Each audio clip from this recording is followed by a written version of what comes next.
Yves Guilloux, alias Ralph, alias Guérin-Sérac, est enfin mort le 9 mars 2022. Il avait 95 ans.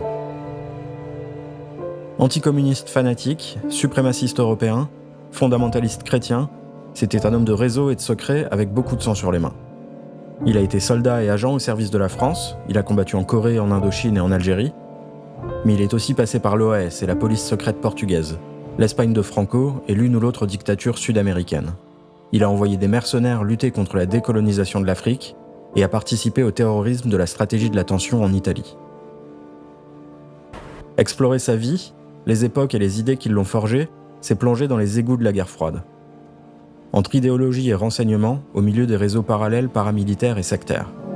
Et on découvre alors une tripotée de fascistes, profitant d'une période faste et internationale pour une fachosphère terroriste, faite d'alliances avec des services et des capitalistes fanatisés à la contre-révolution. Et aujourd'hui, au moment où partout des réactionnaires se proposent d'offrir un dernier souffle à un capitalisme suicidaire, y voir clair dans tout ça pourrait malheureusement nous être utile. Alors bienvenue dans ce portrait du terroriste français Yves Guilloux et de son monde, intitulé « Agent Occident ». Premier épisode, 1926-1953.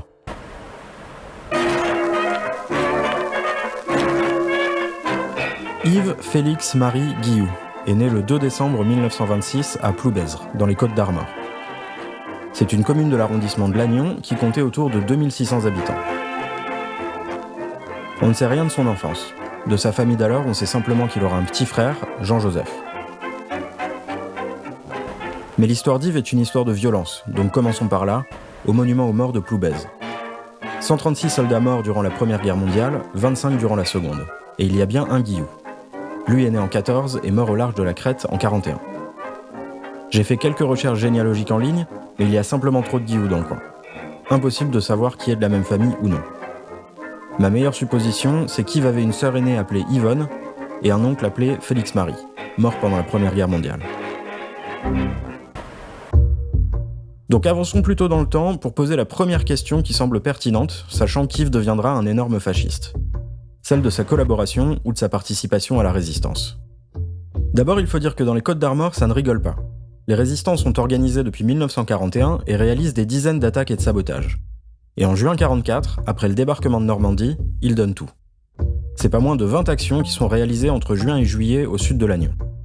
Le bataillon Gilbert harcèle les nazis, et après une attaque de patrouille, ces derniers répliquent en faisant sauter une usine et 3 maisons de Ploubezre. Yves a alors 17 ans.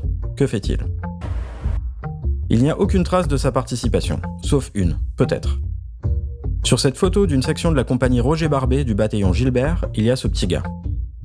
Il y a bien une ressemblance, mais impossible d'affirmer qu'il s'agit bien d'Yves Guilloux. Et à vrai dire, ça n'a pas vraiment d'importance, puisqu'on sait que participer à la résistance n'immunise pas contre les tendances réactionnaires. Bref, après encore de lourds combats, Ploubezre est libéré entre le 14 et le 18 août 1944. Dans moins d'un mois, ce sera au tour de Paris, et bientôt la France et l'Europe. On ne sait pas ce que devient Yves Guilloux les 3 années qui suivent, donc intéressons-nous un instant au contexte national d'après-guerre. Après la joie de voir le pays libéré et le Reich puis l'Axe capituler, viennent pour les Français les mois et les années de galère. Entre 1945 et 1947, le pays se relève difficilement, l'économie est en ruine et frappée par une inflation galopante. Et malgré les réformes progressistes, comme la création de la Sécu et la nationalisation d'entreprises stratégiques, les grèves massives de février 1946 reflètent une profonde détresse sociale. On voit réapparaître des marches de la faim. Appuyée par les dirigeants communistes, la grève se propage comme une traînée de poudre. Il y aura jusqu'à 3 millions de grévistes. La France est paralysée. Le ministre socialiste de l'Intérieur, Jules Mock, réagit avec fermeté. Il rappelle les réservistes et envoie l'armée mater les grèves. Sur le plan militaire, la France reconstruit ses forces. Elle s'investit d'abord dans l'occupation de l'Allemagne, avec déjà la volonté de peser sur la refondation européenne. Mais c'est aussi la reprise en main des colonies et surtout, le début de la guerre d'Indochine, dès décembre 1946. Et pour ce qui est de la politique, après le départ de Gaulle et de longues tractations entre communistes, socialistes et centristes, la 4ème République est instaurée au mois d'octobre 1946. Mais changer la Constitution n'y change rien, l'instabilité demeure. que de problèmes mal résolus ou pas résolus du tout. Le président de la République s'efforce de trouver une solution à la crise ministérielle. En attendant une solution, la crise continue. C'est cette semaine, évidemment, qu'on aura un nouveau gouvernement. Dans le même temps, après les grèves massives, un climat anticommuniste s'installe et est installé, notamment par De Gaulle, qui se retrouve maintenant dans l'opposition. Et tout ça fragilise encore davantage l'unité politique et la stabilité sociale du pays. C'est au milieu de ce mauvais bouillon qu'on retrouve Yves Guilloux, alors qu'il est incorporé pour le service militaire. En mars 1947, il a 20 ans.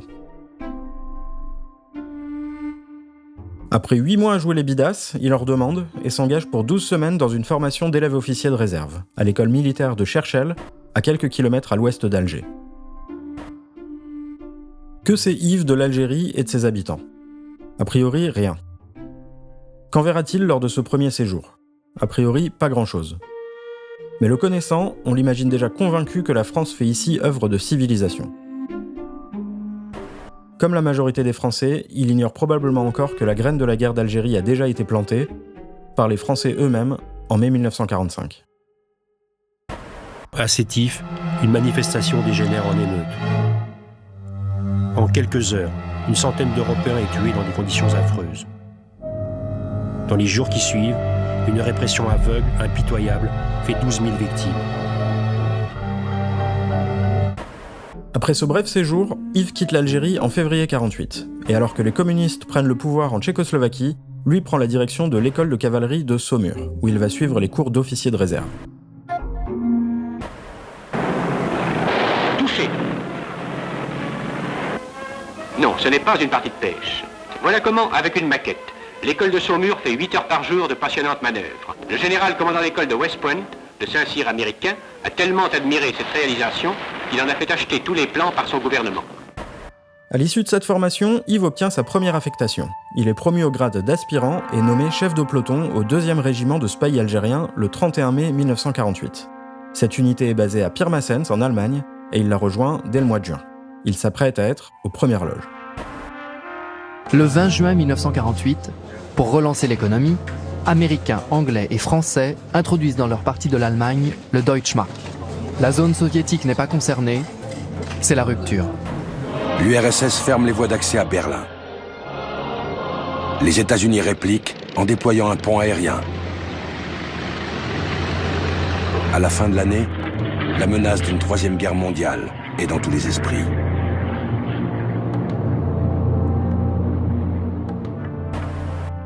Mais en cette fin d'année 1948, Yves a aussi les yeux tournés vers la France, où le socialiste Jules Mock, sorte de Manuel Valls de l'époque, réprime de nouvelles grèves dans l'industrie minière. Le ton de la lutte anticommuniste est donné et Yves en prend bonne note.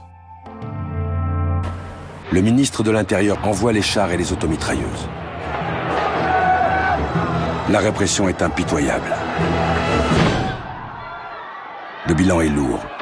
6 grévistes ont été tués.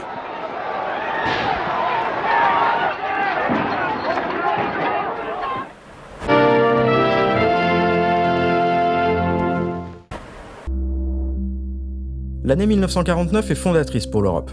Elle est marquée par la naissance de la République fédérale allemande, du Conseil de l'Europe, et surtout, en ce qui concerne la seconde vie d'Yves Guilloux, de l'OTAN. Une organisation elle aussi soucieuse de donner le ton de la lutte anticommuniste, puisqu'elle accepte comme membre fondateur la dictature portugaise de Salazar. La même année, à l'Est, l'URSS réalise son premier essai nucléaire, et après la Tchécoslovaquie, c'est la Hongrie qui bascule dans le stalinisme au mois d'août. La Chine suivra le mouvement au mois d'octobre et basculera dans le maoïsme après la défaite des nationalistes. La guerre froide est maintenant bien entamée, les pires craintes des états-majors français quant à la suite de la guerre d'Indochine se réalisent, et Yves est remonté à bloc et prêt à en découdre. Il est promu sous-lieutenant de réserve le 1er décembre 1949, alors que sa première guerre pointe maintenant à l'horizon. Le 25 juin 1950, les troupes nord-coréennes franchissent le 38e parallèle par surprise. Les États-Unis réagissent aussitôt en saisissant le Conseil de sécurité de l'ONU et font voter une résolution appelant la communauté internationale à secourir la Corée du Sud agressée. À l'initiative du ministre des Affaires étrangères Robert Schuman, La France décide d'envoyer une unité d'infanterie composée uniquement de volontaires. Ce sera le bataillon français de Corée. Une publicité par voie de presse et radiophonique vante le plus beau des voyages. Yves est évidemment volontaire, mais il est encore trop tôt. C'est loin d'être un vétéran. Il restera encore quelques mois affecté en Allemagne avant de reprendre sa formation à Auvour, dans la Sarthe, au camp d'entraînement du bataillon de l'ONU. Le problème, c'est que de retour au pays, tout le monde ne partage pas son engouement pour ce conflit. Les communistes s'opposent à l'intervention américaine et le font savoir dans la rue. Le 14 juillet 1950 a même été l'occasion d'une grande démonstration de force, portrait de Staline et de Maurice Thorez en tête de cortège, et tribune affichant sa solidarité avec le peuple coréen. Les slogans sont simples, la Corée aux Coréens, le Vietnam aux Vietnamiens. Le sang d'Yves doit bouillir, et il n'est pas le seul. Depuis plusieurs mois, une officine anticommuniste tient tête au rouge sur le front de la propagande. C'est Paix et Liberté. Elle est soutenue par le président du Conseil René Pleven et certains milieux policiers et industriels. Mais est-ce que cette propagande pénètre dans les casernes ? C'est encore pire, elle en sort. La première affiche de Paix et Liberté a été imprimée sur l'imprimerie de l'école militaire par des sous-officiers de carrière. Outre son émission bi-hebdomadaire sur Paris Inter, Jean-Paul David fait éditer Affiches et Tracts qui inondent les murs de France. Il publie un bulletin, Paix et Liberté, et un fascicule plus détaillé, Défendre la vérité. Dans la guerre des propagandes, tous les arguments sont bons. Yves doit frissonner en parcourant ces pages. Toutes ces paniques morales l'aident peut-être à tromper l'ennui de la caserne. Ça fait déjà plus de 4 ans qu'il est dans l'armée et il n'a toujours pas vu le moindre combat. Mais sa patience finit enfin par payer quand il devient officier de réserve en situation d'activité le 25 août 1951. Grade sous-lieutenant. Cette fois, il est prêt à tuer du communiste. Il part avec le détachement de renfort numéro 6, 500 hommes qui embarquent le 15 novembre 1951 à Marseille pour rejoindre le bataillon français de l'ONU en Corée. Le voyage dure 5 semaines, et Yves fête ses 25 ans. À quoi pense-t-il ? Que lit-il ? Les escales se succèdent, et finalement, il arrive à Yokohama où il débarque le 26 décembre 1951.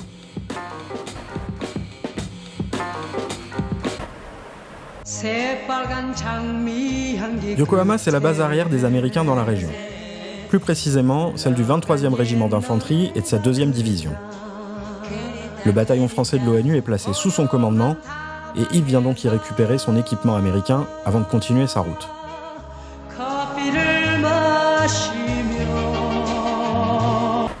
Nous avions quitté le Japon depuis 2-3 heures, lorsque j'aperçus cette terre pour la première fois, à travers la brume. Elle n'était guère séduisante, la Corée que je découvrais ainsi dans l'avion qui m'emmenait vers les lignes.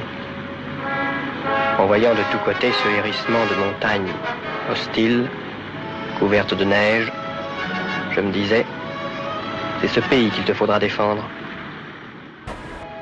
Le temps qu'Yves rejoigne la ligne de front, récapitulons ensemble une des guerres les plus débiles du XXe siècle.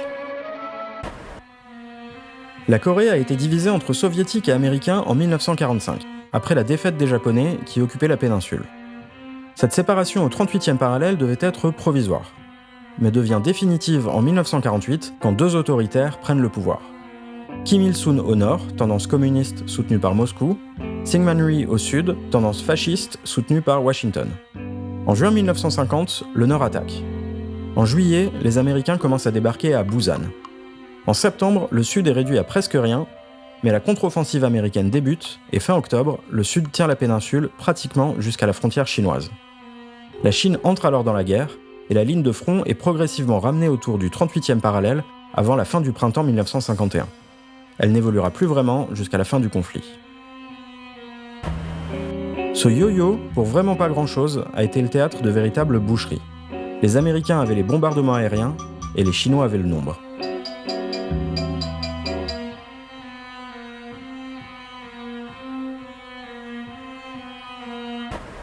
Our cameras are set up now to show you a French battalion in action.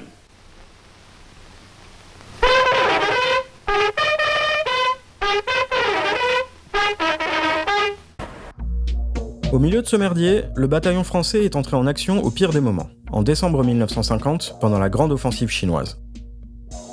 Les hommes ont vu leur part de boucherie. Ils ont perdu plus de 200 des leurs, ont combattu au lance-flammes et au corps à corps, parfois par des températures descendant jusqu'à moins 30 degrés. Mais ils savent donner l'assaut aux pitons rocheux et aux bunkers nord-coréens, et ont gagné le respect des Américains lors de batailles importantes, dont la plus célèbre est celle de Crèvecoeur en octobre 51. Crèvecoeur, je connais pas, moi. Les livres d'histoire n'en parlent pas. C'est qu'une escarmouche oubliée. Elle avait même pas de nom, cette cote, juste un numéro.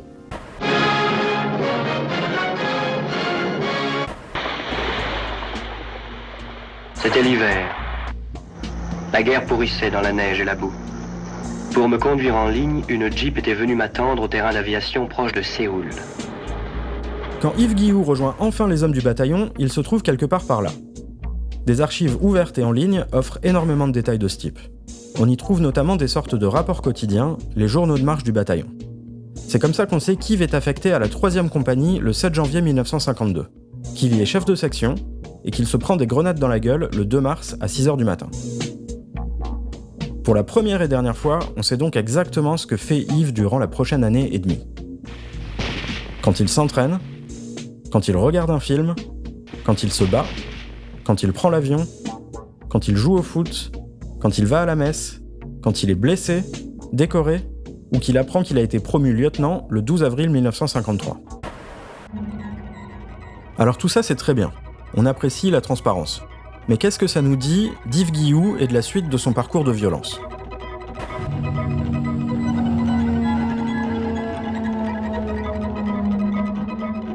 En fait, pas grand-chose. On y lit qu'Yves semble être un soldat efficace, un sous-officier volontaire et un meneur d'hommes. Mais on le savait déjà au vu des médailles et des citations qu'il a reçues, en particulier pour ses actions d'octobre 52 dans la bataille d'Arrowhead. Les batailles d'Arrowhead, de White Horse et de T-Bone sont parmi les plus violentes de toute la guerre. Et les Français sont à nouveau en première ligne. Comme on n'a pas pu les arrêter, les vaincre, il a fallu les écraser. Et on a écrasé ceux qui étaient restés, malheureusement, qui étaient blessés ou qui ne pouvaient pas se déplacer, qui étaient sur le champ de bataille. Il y a eu des survivants chinois, mais des Français, on a trouvé un ou deux, je crois. Ils ont tous été massacrés. Par notre propre artillerie. Il y avait des morts partout. Il fallait creuser. Le moindre coup de pioche, on tombait sur un crâne. It took him 66 years to return home. Excavated from the DMZ in May, the remains of a Korean War veteran who was killed during a bloody Arrowhead Hill battle have been repatriated. And our Yi Kyung-eun tells us more about our fallen hero. Ça aurait vraiment pu être Yves resté enterré dans cette tranchée. Mais n'y pensons pas trop et revenons plutôt aux journaux de marche. Il nous confirme aussi l'existence d'un bain idéologique imprégné par le religieux et l'idée d'une lutte du bien contre le mal. Tous les hommes du bataillon n'y sont peut-être pas sensibles, mais c'est bien le registre qui sera plus tard celui du très catholique Yves Guilloux. Ça se matérialise dans les visites au bataillon de membres du clergé coréen, comme Monseigneur Mousset et Monseigneur Laribo, mais c'est aussi présent dans les discours de gradés américains, où le communisme est associé au meurtre, au vol ou au mensonge, voire carrément à une forme diabolique de gouvernement. Seulement, tout ça est encore plus clair directement dans les pages de la revue Le Piton, éditée par le bataillon lui-même, où en juin 1951, un lieutenant-colonel exhorte. « Rappelle-toi, tu vivais une vie morne et facile dans un monde corrompu lorsque le cri d'appel pour la nouvelle croisade a été lancé. Il fallait lutter contre les forces du mal pour sauver la liberté, la justice, les droits de l'homme. » Tout ça est terrifiant, mais pas vraiment nouveau. Et au bout du compte, pour ce qui est de la suite du parcours d'Yves Guilloux, les vraies révélations des journaux de marche se trouvent à mon sens ailleurs. Quand ils nous apprennent qui Yves a pu croiser sur sa route ou non.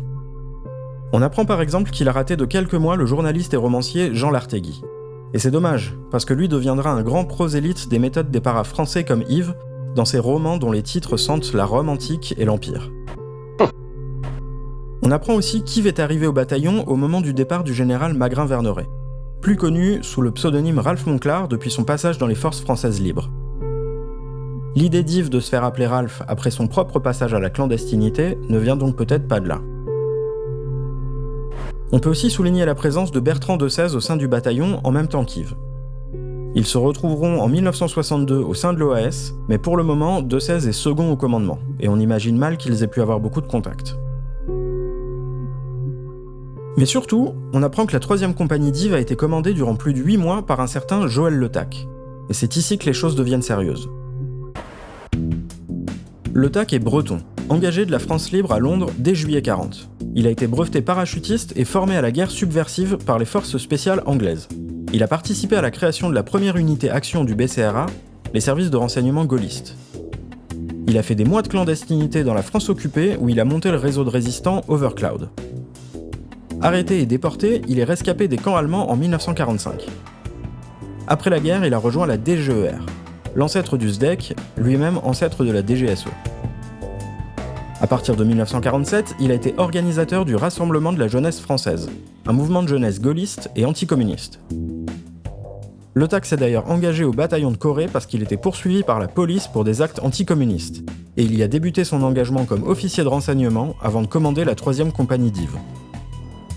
Après la Corée, il fera le coup de poing contre les communistes au sein du service d'ordre gaulliste, puis sera journaliste à Paris Match, où il donnera encore quelques coups de main à la propagande de l'armée à Suez et en Algérie, où en 1958, il signe des photos de cérémonies de dévoilement de femmes algériennes, en réalité réalisées par le service cinématographique des armées. En plus de leurs origines et de leur anticommunisme, les similitudes avec la suite du parcours d'Yves sont troublantes. Lui passera parachutiste moins d'1 an après leur rencontre. Il appartiendra au service action du SDEC dans moins de 5 ans, sera plus que probablement gaulliste au mois de mai 1958, puis passera à son tour dans la clandestinité moins de 4 ans plus tard. Seulement à la différence de Le Tac, qui deviendra député puis président de l'INA, Guillou deviendra terroriste.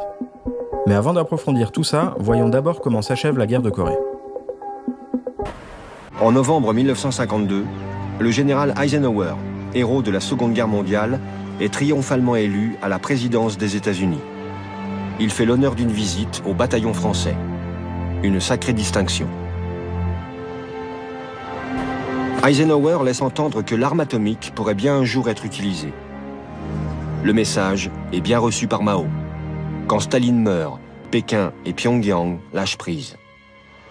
Le 27 juillet 1953, l'armistice est enfin signé, sur une frontière qui n'était pas si éloignée que cela du 38e parallèle. Sentant peut-être que cette guerre était déjà terminée, Yves se barre avant la fin, le 30 mai 1953, par bateau. Un long voyage l'attend, pendant lequel il repense aux tranchées. La moitié de la Corée restera communiste, il le sait, alors pourquoi ses camarades sont-ils tombés ?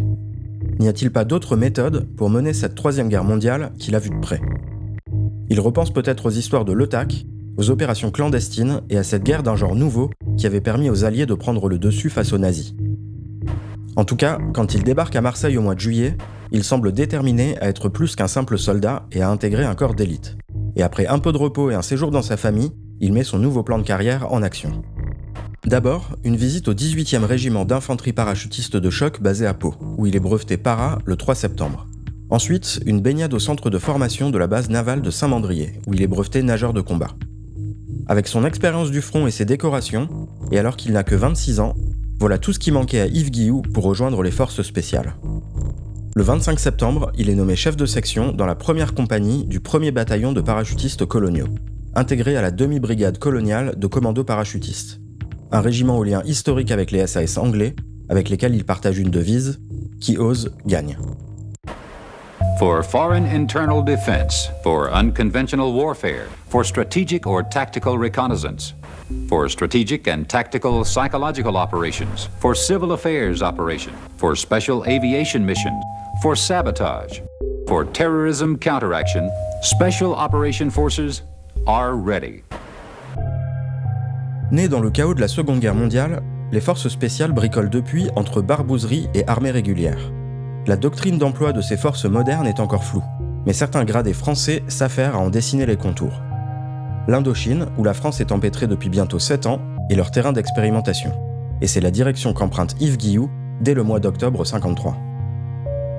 Dans le prochain épisode, on verra comment la France tentera de poser sur cette guerre coloniale le vernis d'une bataille contre le communisme international, et comment ce conflit deviendra un laboratoire de la guerre subversive et le berceau d'une doctrine militaire française taillée pour se répandre comme une traînée de poudre, et dont Yves Guillou deviendra l'un des ambassadeurs.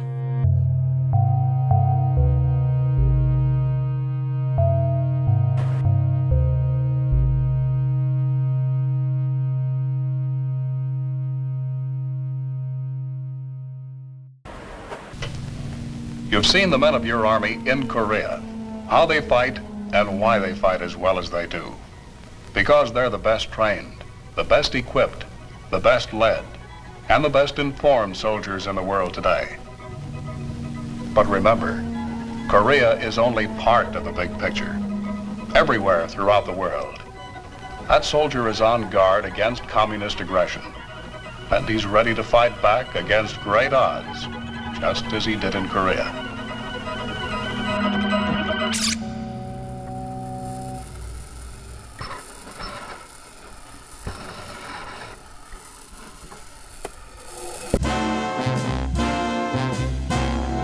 Octobre 1953. Yves Guilloux vient d'intégrer le premier bataillon de parachutistes coloniaux. Il vient aussi de recevoir une Légion d'honneur pour son engagement sur le front en Corée, et est maintenant en route pour son second conflit, sans ligne de front celui-ci, la guerre d'Indochine. Elle dure depuis bientôt 7 ans, et il faut dire qu'en métropole, à part les communistes, tout le monde se fout de ce conflit. Et ça tombe bien, puisque dans moins d'1 an, il sera fini. Guilloux n'y jouera donc qu'un rôle très limité, on le verra. Mais pour comprendre ce que seront ses pratiques et sa doctrine, et aussi pour rencontrer ceux qui seront par la suite ses collègues, on va devoir refaire la chronologie de cette guerre et découvrir ce qui est né dans ses marges et qui se nourrira des erreurs de l'état-major pour bientôt remplacer la guerre conventionnelle par la guerre subversive. Commençons donc par revenir en 1944. L'Indochine, c'est alors une fédération de 5 entités. 4 protectorats, Cambodge, Laos, Tonkin et Annam, et une colonie, la Cochinchine. Saïgon est la ville la plus européanisée, mais c'est à Hanoï que siège l'administration française. Et si en métropole, le régime de Pétain est tombé en août 1944, ici, c'est encore un peu Vichy. Et comme dans les pays voisins, on vit toujours à l'ombre de l'Empire japonais. Dans ce contexte, les Alliés appliquent la même recette qu'en France. Renseignement, forces spéciales, opérations clandestines. Dans la région, le service de renseignement militaire américain, l'OSS, forme les résistants locaux et collabore même avec des communistes. Le détachement 101, une unité pionnière des services actions, travaille parfois avec Mao, jugé plus efficace que Chiang Kai-shek contre les Japonais. Et en Indochine, la Deer Team travaille avec le Viet Minh, le mouvement indépendantiste vietnamien fondé en 1942 par Ho Chi Minh. Ho Chi Minh a su les séduire, leur rendre des services. En échange, les Américains lui ont envoyé des instructeurs, des armes, un bazooka. Maintenant, un certain Major Paty représente l'OSS à Hanoï. Il admire Oncle Ho, le voit régulièrement et continue d'appliquer la politique de Roosevelt, pas question que les Français récupèrent l'Indochine. Sans soutien américain, les Français organisent leur retour avec la branche Action asiatique des renseignements britanniques, la force 136 basée à Calcutta. Avec elle, ils créent la French Indochina Section et parachutent leurs premiers hommes. Parmi eux, Jean Sassy, le premier de 8 personnages qui nous permettront de découvrir l'origine de la doctrine militaire dans laquelle baignera ensuite Yves Guilloux. Jean Sassy, colonel de l'armée française, fait partie de ces hommes de l'ombre qui furent parachutés au Laos en juin 1945. Les premières forces spéciales françaises naissent ici, dans cette jungle. Ces images racontent la vie au quotidien de ces soldats qui officiellement n'existaient pas. Une poignée d'hommes qui va lutter en 1945 contre les Japonais qui veulent chasser les Français d'Indochine et plus tard contre le Viet Minh. Ils vont s'appuyer sur la population locale et inventer une nouvelle forme de combat. On reviendra sur ces maquis quand ils intégreront pour de bon le dispositif militaire français. Mais pour le moment, le terrain indochinois est changeant et les choses accélèrent. Quand les Japonais capitulent le 15 août 1945, Ho Chi Minh en profite pour prendre Hanoï le 19 août et déclarer l'indépendance du Vietnam le 2 septembre. Entre-temps, Roosevelt est mort. Les Américains pensent maintenant à la guerre froide et acceptent le retour des Français. Mais l'armée est à la traîne et n'arrive qu'en octobre, avec à sa tête le général Leclerc, commandant du corps expéditionnaire français en Extrême-Orient. Son objectif est clair, reprendre la Cochinchine d'abord, puis le reste de l'Indochine. Parmi les soldats qui arrivent alors sur place les mois suivants, 5 personnages que nous suivrons jusqu'en Algérie. Ossarès, Massu, Trinquier, Bijard et Salan. L'escadron de la mort, c'était un certain nombre de sous-officiers mis à ma disposition par Massu. Dans la guerre moderne, dans la guerre révolutionnaire, les forces dites de rétablissement de l'ordre Ils sont obligés d'employer des procédés qui ne sont pas des procédés classiques des guerres conventionnelles. Il faut savoir que dans la guerre subversive, vous serez torturé. Il faut monter dans la guerre subversive en fonction de la torture. Il ne s'agit pas d'être pour ou contre. On ne pouvait pas faire autrement? Oh non, écoutez, je coupe là-dessus. Ne m'emmerdez pas avec ça. Hein. Non. Et nous avons dit, l'Algérie c'est la France, mais nous la garderons contre vents et marées. Ils feront tous les 5 plusieurs tours en Indo, et on les retrouvera un peu plus tard. Mais pour l'instant, le corps expéditionnaire qui a repris sans difficulté les villes du sud, délaissées par le Viet Minh qui a pris le maquis, se trouve au Tonkin dans une situation plus complexe, puisque les forces du nationaliste chinois Chiang Kai-shek ont profité de la défaite japonaise pour venir occuper le terrain. Pour l'éliminer de l'équation, Français et Vietnamiens signent en mars 1946 un accord bancal. Ho Chi Minh accepte l'entrée de Leclerc dans Hanoï, et en échange, la France reconnaît l'existence d'un État vietnamien au sein de l'Union française, le petit nom que la 4e République donne alors à l'Empire. Je préfère flairer la crotte française pendant 5 ans que manger la crotte chinoise pendant 1000 ans, dira Ho Chi Minh. Seulement, Leclerc est loin d'être ce qu'il y a de pire côté français. Pour les colons, les intérêts économiques et la ligne dure dans l'armée, il est hors de question de perdre Saïgon. Alors en juin, pendant qu'Ho Chi Minh négocie en France, le haut commissaire d'Argentlieu, un amiral mais aussi un homme de religion, qui estime que le communisme doit être combattu pour des raisons aussi spirituelles que politiques, proclame unilatéralement la République autonome de Cochinchine, sans l'aval du gouvernement français. Alors évidemment, la suite des négociations échoue. Le contingent français monte à 68 000 hommes et Ho Chi Minh se prépare à l'affrontement. Et il a raison. Le 20 novembre 1946, un contrôle douanier tourne mal dans le port d'Haiphong, où des patrouilles françaises et Viet Minh échangent des tirs. Voici ce qu'en dit, 2 jours plus tard, le commandant militaire du Tonkin. Suite événement du 20. Estime indispensable profiter incident pour améliorer notre position à Haiphong. Et voilà les ordres. Le moment est venu de donner une dure leçon à ceux qui nous ont traîtreusement attaqués. Par tous les moyens à votre disposition, vous devez vous rendre maître complètement d'Haiphong et amener le gouvernement et l'armée vietnamienne à résipiscence. Le 23 novembre, la marine bombarde donc la ville.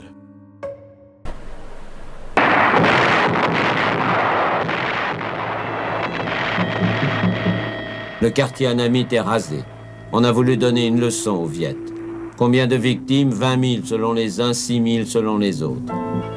Quels que soient les chiffres, l'affaire de Haiphong n'est pas la cause de la guerre, mais le prétexte. Logiquement, le Viet Minh riposte à Hanoï le 19 décembre, moment où débute officiellement la guerre d'Indochine avec 2 mois de combat urbain.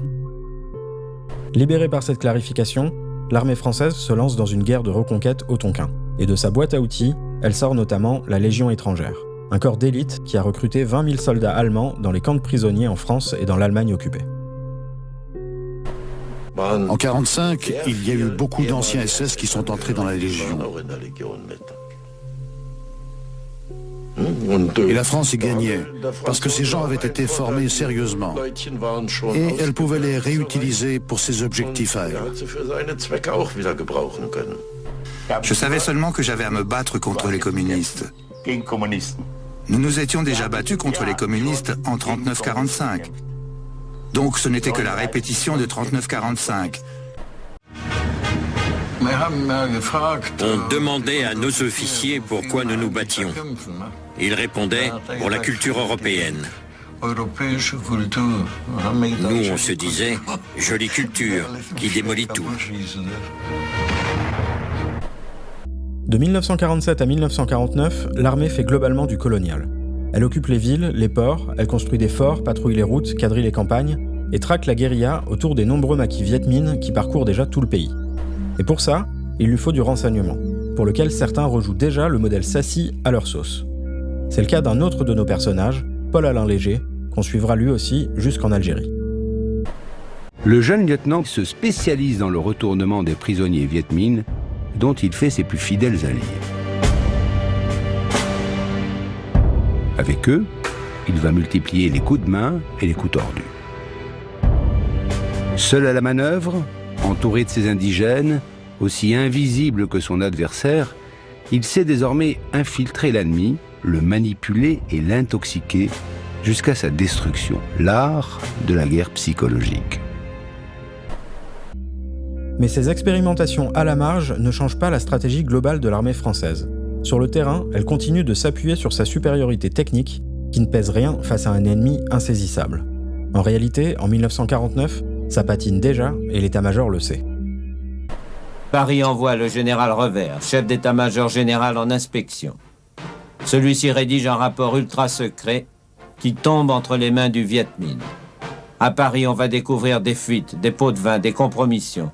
C'est le scandale des généraux, un de plus, qui ébranle la 4e République.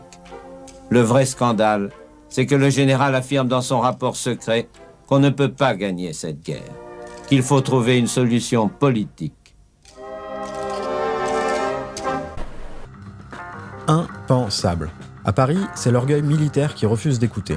À Saïgon, ce sont les colons, arc-boutés sur leurs intérêts, le riz, le caoutchouc ou le charbon. Pour eux, une guerre bancale vaut mieux qu'une paix qui les priverait de tout. Alors la France va bluffer. En 1949, elle place l'empereur Bao Dai à la tête d'un très fictif État du Vietnam, toujours associé à l'Union française.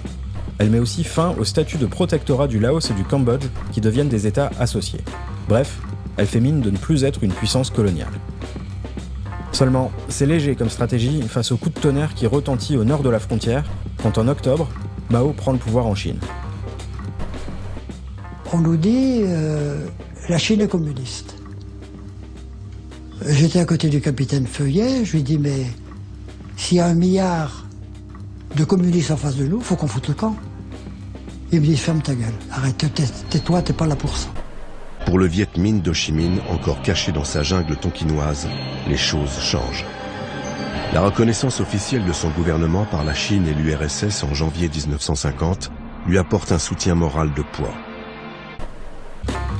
En plus du soutien moral, la Chine livre des armes et forme les cadres du Viet Minh, qui est alors sur le point de très rapidement passer d'une guérilla paysanne à une armée régulière. Face à ce point de bascule, l'état-major remplace le commandant du corps expéditionnaire, pour la 4e fois en 4 ans. Arrive alors Marcel Carpentier, qui ne connaît pas la logique du conflit, préfère la guerre conventionnelle et ignore les retours du terrain. Alors forcément, les conséquences ne tardent pas. Au nord Tonkin, l'armée perd peu à peu le contrôle des routes. Les villes le long de la RC4 sont de plus en plus isolées et tout indique que des milliers de soldats vietnamiens se massent à la frontière. Mais le commandement tergiverse, et quand la décision d'évacuer Cao Bang est prise, il est trop tard. L'armée Viet Minh prend Dong Ke, piégeant les bataillons français arrivant du nord et ceux venus en renfort depuis le sud. On ordonne alors aux colonnes de quitter la route pour progresser par la jungle. La jungle. Les Français s'y font littéralement picorer par le Viet Minh. En quelques jours, l'armée perd donc Cao Bang, Dong Ke, Tat Ke, la RC4 et 5000 soldats morts ou faits prisonniers. Pris de panique, le commandement décide d'abandonner Lang Son, stock et armement compris. Le Nord Tonkin est rapidement perdu, la défaite est totale. Comment l'armée Viet Minh, une petite armée révolutionnaire, sans blindés ni aviation, a-t-elle pu anéantir en quelques jours seulement, aux confins du Tonkin, 8 des meilleurs bataillons français? Cet événement, longtemps passé sous silence, est le déclencheur d'une onde de choc qui va entraîner non seulement la perte de l'Indochine 4 ans plus tard, mais qui préfigure déjà aussi la chute de l'empire colonial français.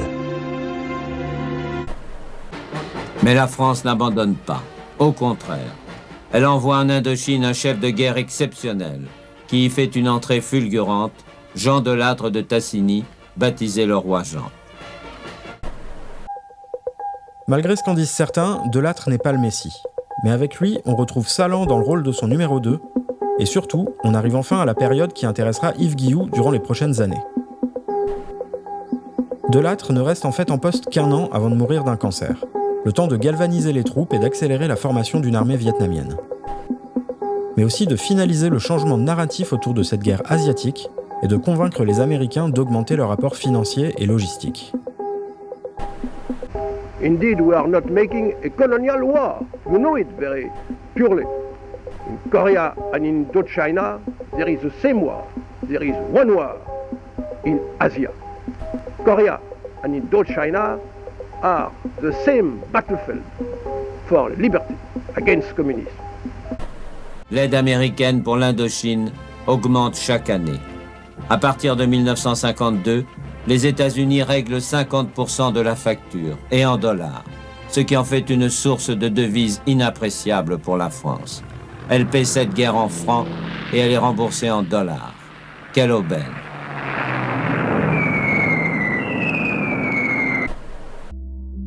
Mais en ce qui nous concerne, Delattre, c'est surtout du changement dans la doctrine d'emploi des parachutistes et des services de renseignement.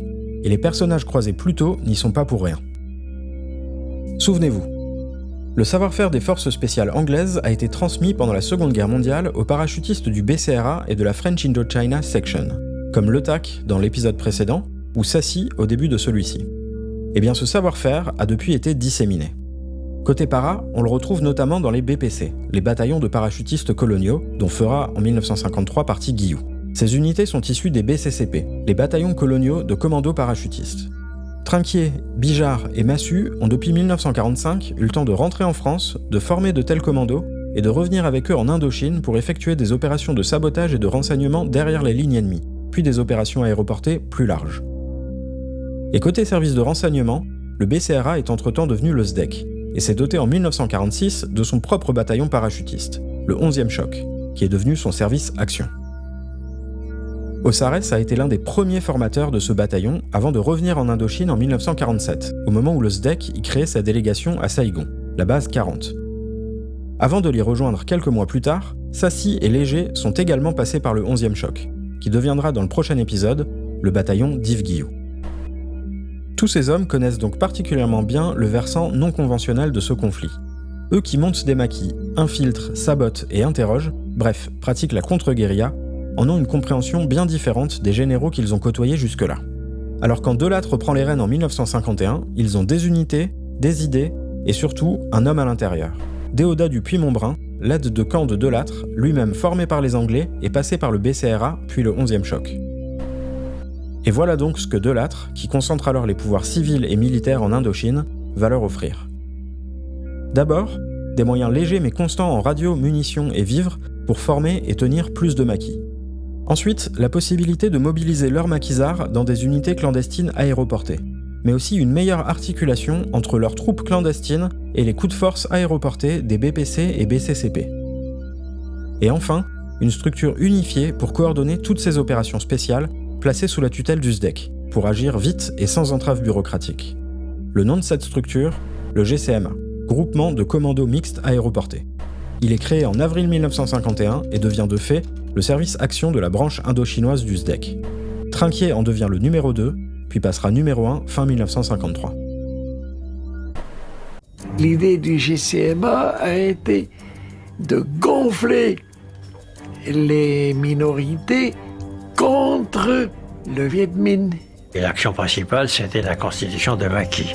Des maquis anti-vietminhs à partir de minorités ethniques opposées aux Vietnamiens. Ça a très bien réussi. Ça a très bien réussi. Le GCMA forme ces minorités. Saut en parachute, contre-guérilla, mission de sabotage en tout genre. Les partisans, donc, c'était des gens qui n'étaient pas militaires.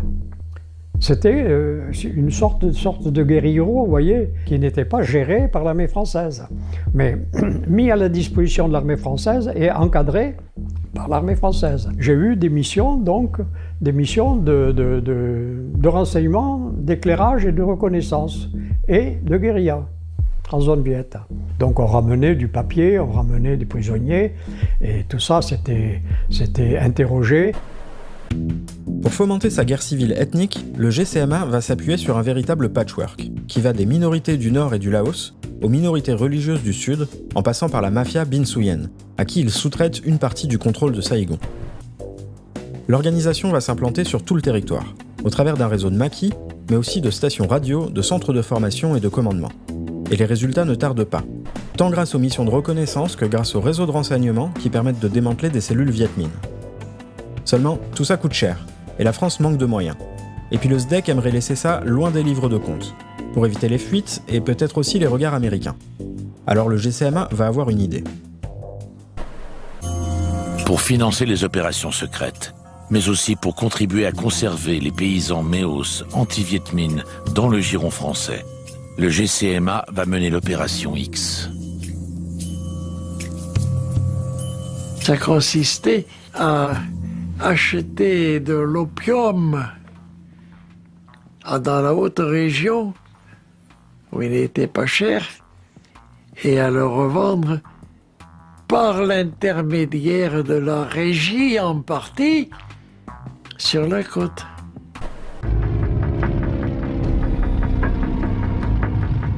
Le GCMA revend l'opium à la pègre de Saigon. Le service action du SDEC devient alors trafiquant de drogue. L'armée et les services secrets agissent de leur propre initiative. Le pouvoir politique laisse faire.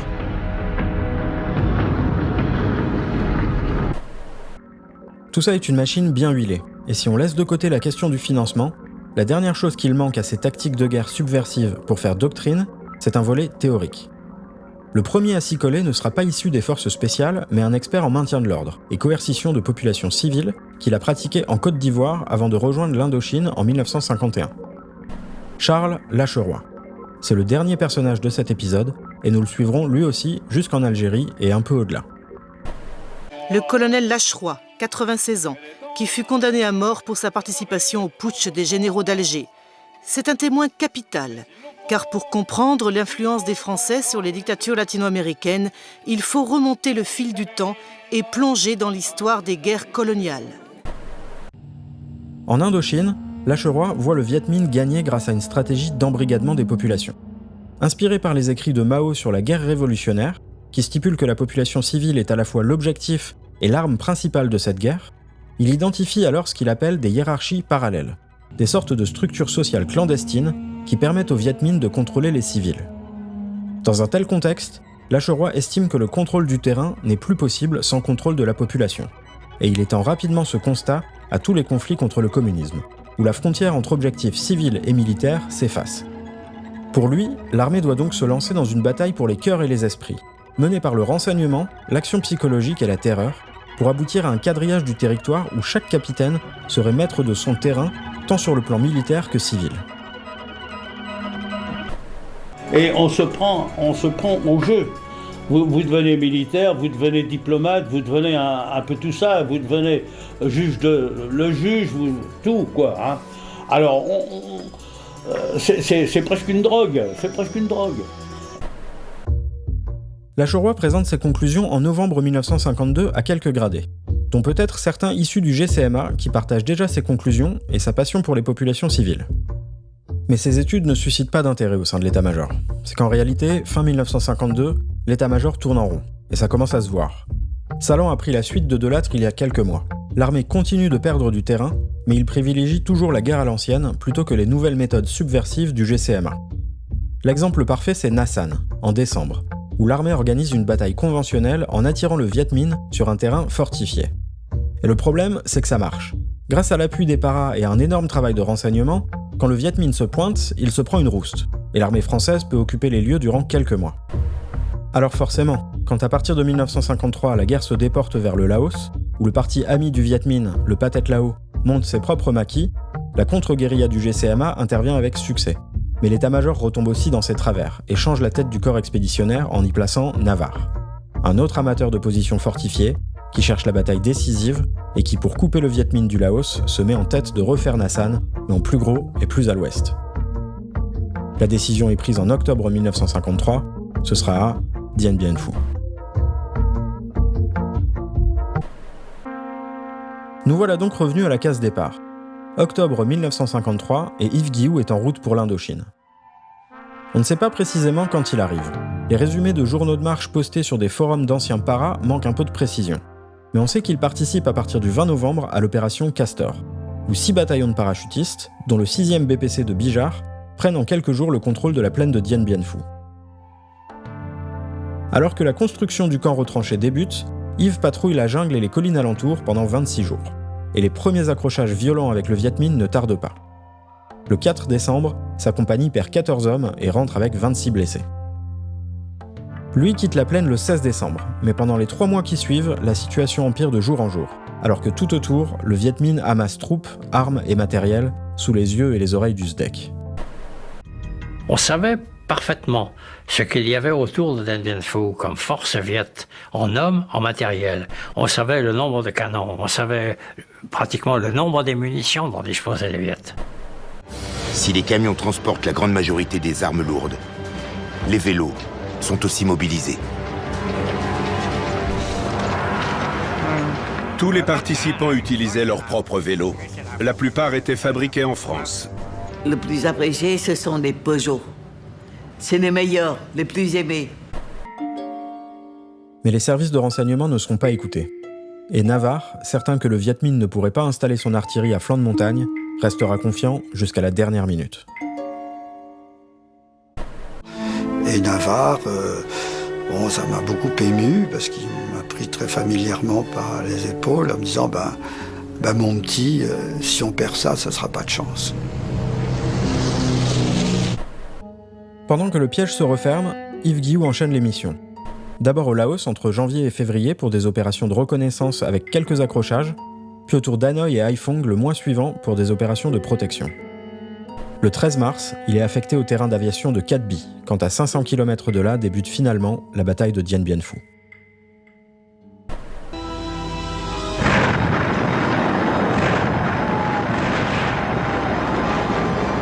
C'était épouvantable. Épouvantable, et ça a duré jusqu'à pratiquement 12 heures, jusqu'à 4 heures du matin, sans disque continuer.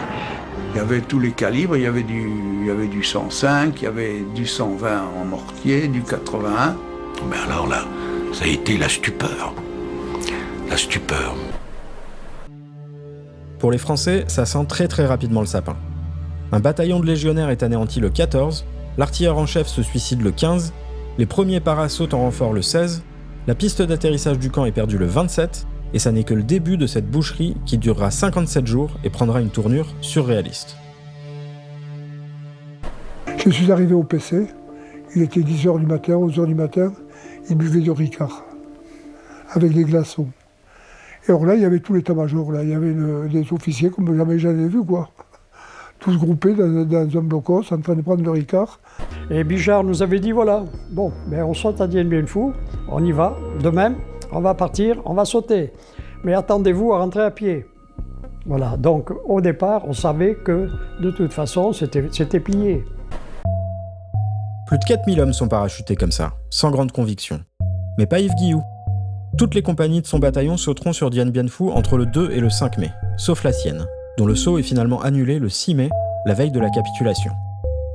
Il a de la chance, même si on imagine qu'un homme comme lui aurait préféré être jeté dans la mêlée et y rester, plutôt que d'assister impuissant à l'effondrement du camp et des espoirs de l'Empire français. Nous aussi, on aurait préféré. Le 7 mai 1954, après 7 semaines d'assaut, c'est la chute. 40 000 Viet Minh submergent la cuvette de Dien Bien Phu. La responsabilité n'en revient pas aux agents de renseignement, mais bien aux funestes erreurs tactiques et stratégiques de l'état-major.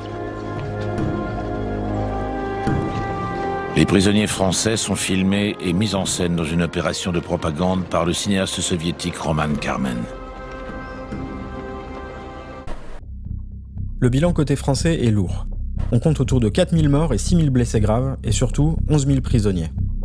Le traumatisme est immense, et pour certains, cette tragédie commence vite à ressembler à une trahison. Ils pensent que le GCMA a été sous-exploité. Ils blâment l'état-major et la déconnexion des gradés, et pointent aussi du doigt l'instabilité de la 4ème République, incapable de maintenir un ministre de la Défense. Et puis il y a ces politiciens, qui au milieu des combats ont entamé le 26 avril des pourparlers de paix avec le Viet Minh. En sont sortis les accords de Genève, signés le 21 juillet, qui mettent fin à la guerre, mais créent surtout un nouvel État communiste. Arrive alors le cessez-le-feu et les ordres d'abandonner les maquis et les minorités à leur sort. Et enfin, il y a les prisonniers de Dien Bien Phu, libérés à partir du mois d'août. Seuls 3200 reviennent vivants et dans des conditions effroyables. Les images de ces hommes, les récits de captivité et de rééducation idéologique, racontés par Bijard, qui en était, tout ça crée une rupture dans l'armée et fait littéralement péter un plomb à certains des officiers les plus réactionnaires, qui commencent alors un rapprochement formel avec les cercles national-catholiques. Leur idée est simple, l'armée ne peut plus être la grande muette. Elle doit appliquer certaines méthodes idéologiques de l'adversaire en luttant récit contre récit, christianisme contre communisme. Pour eux, comme pour Lacheroy et les hommes du GCMA, la guerre devient psychologique. Une bataille où les esprits apparaissent comme le nouveau front de la guerre contre le communisme international. Dans le prochain épisode sur la guerre d'Algérie, on verra comment tous ensemble, ils se serviront des leçons et des traumatismes de la guerre d'Indochine pour donner corps à la doctrine de guerre révolutionnaire. Véritable stratégie contre-révolutionnaire française, au milieu de laquelle Yves Guilloux évoluera comme un poisson dans l'eau. Mais pour le moment, il est encore coincé dans cette guerre qui se termine exactement comme la précédente. Son bataillon reconstitué entre mai et juillet 1954, il enchaîne les missions, d'abord au nord, puis toujours plus au sud. Fouille de villages, protection, maintien de l'ordre, escorte de convois, ravitaillement de postes isolés, pacification de villages, encadrement des premières opérations de transfert aux autorités vietnamiennes, escorte des équipes civiles et protection des plantations de caoutchouc de Michelin. C'est pas merveilleux! Yves ne quitte finalement le Vietnam qu'en juillet 55, alors que le SDEC, qui le rejoindra dans le prochain épisode, est empêtré dans une autre guerre. Contre la CIA cette fois, pour savoir qui du francophile Bao Dai ou de son premier ministre nationaliste Diem prendra la tête du Sud-Vietnam. Après avoir aidé Diem à écraser les milices des minorités religieuses et de la mafia dont s'étaient servis les Français pour asseoir leur domination, les Américains prendront le relais. C'est ce qu'on appelle la guerre des sectes. Une guerre de plus pour le Vietnam et les Vietnamiens, pour qui la lutte pour l'union et l'indépendance ne fait que commencer.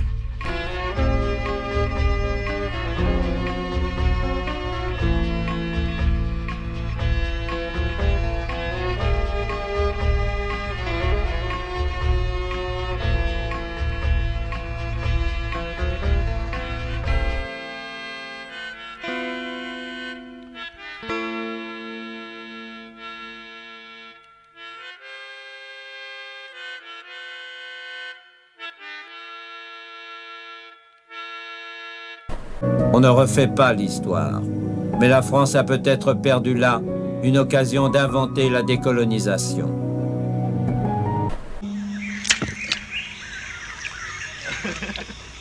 Blanc, foutez le camp. Jaune, restez. Lui dire comme ça. Lui dire comme ça. Eh ben écoute ce que je vais dire. Et traduis-le à tous ces rombiers qui rigolent. Le sang est rouge. Le rouge reste. Et il restera toujours ici, lui et tous ses camarades aussi. Toujours. Fais creuser les tombes. Et dans le village, hein, les tombes.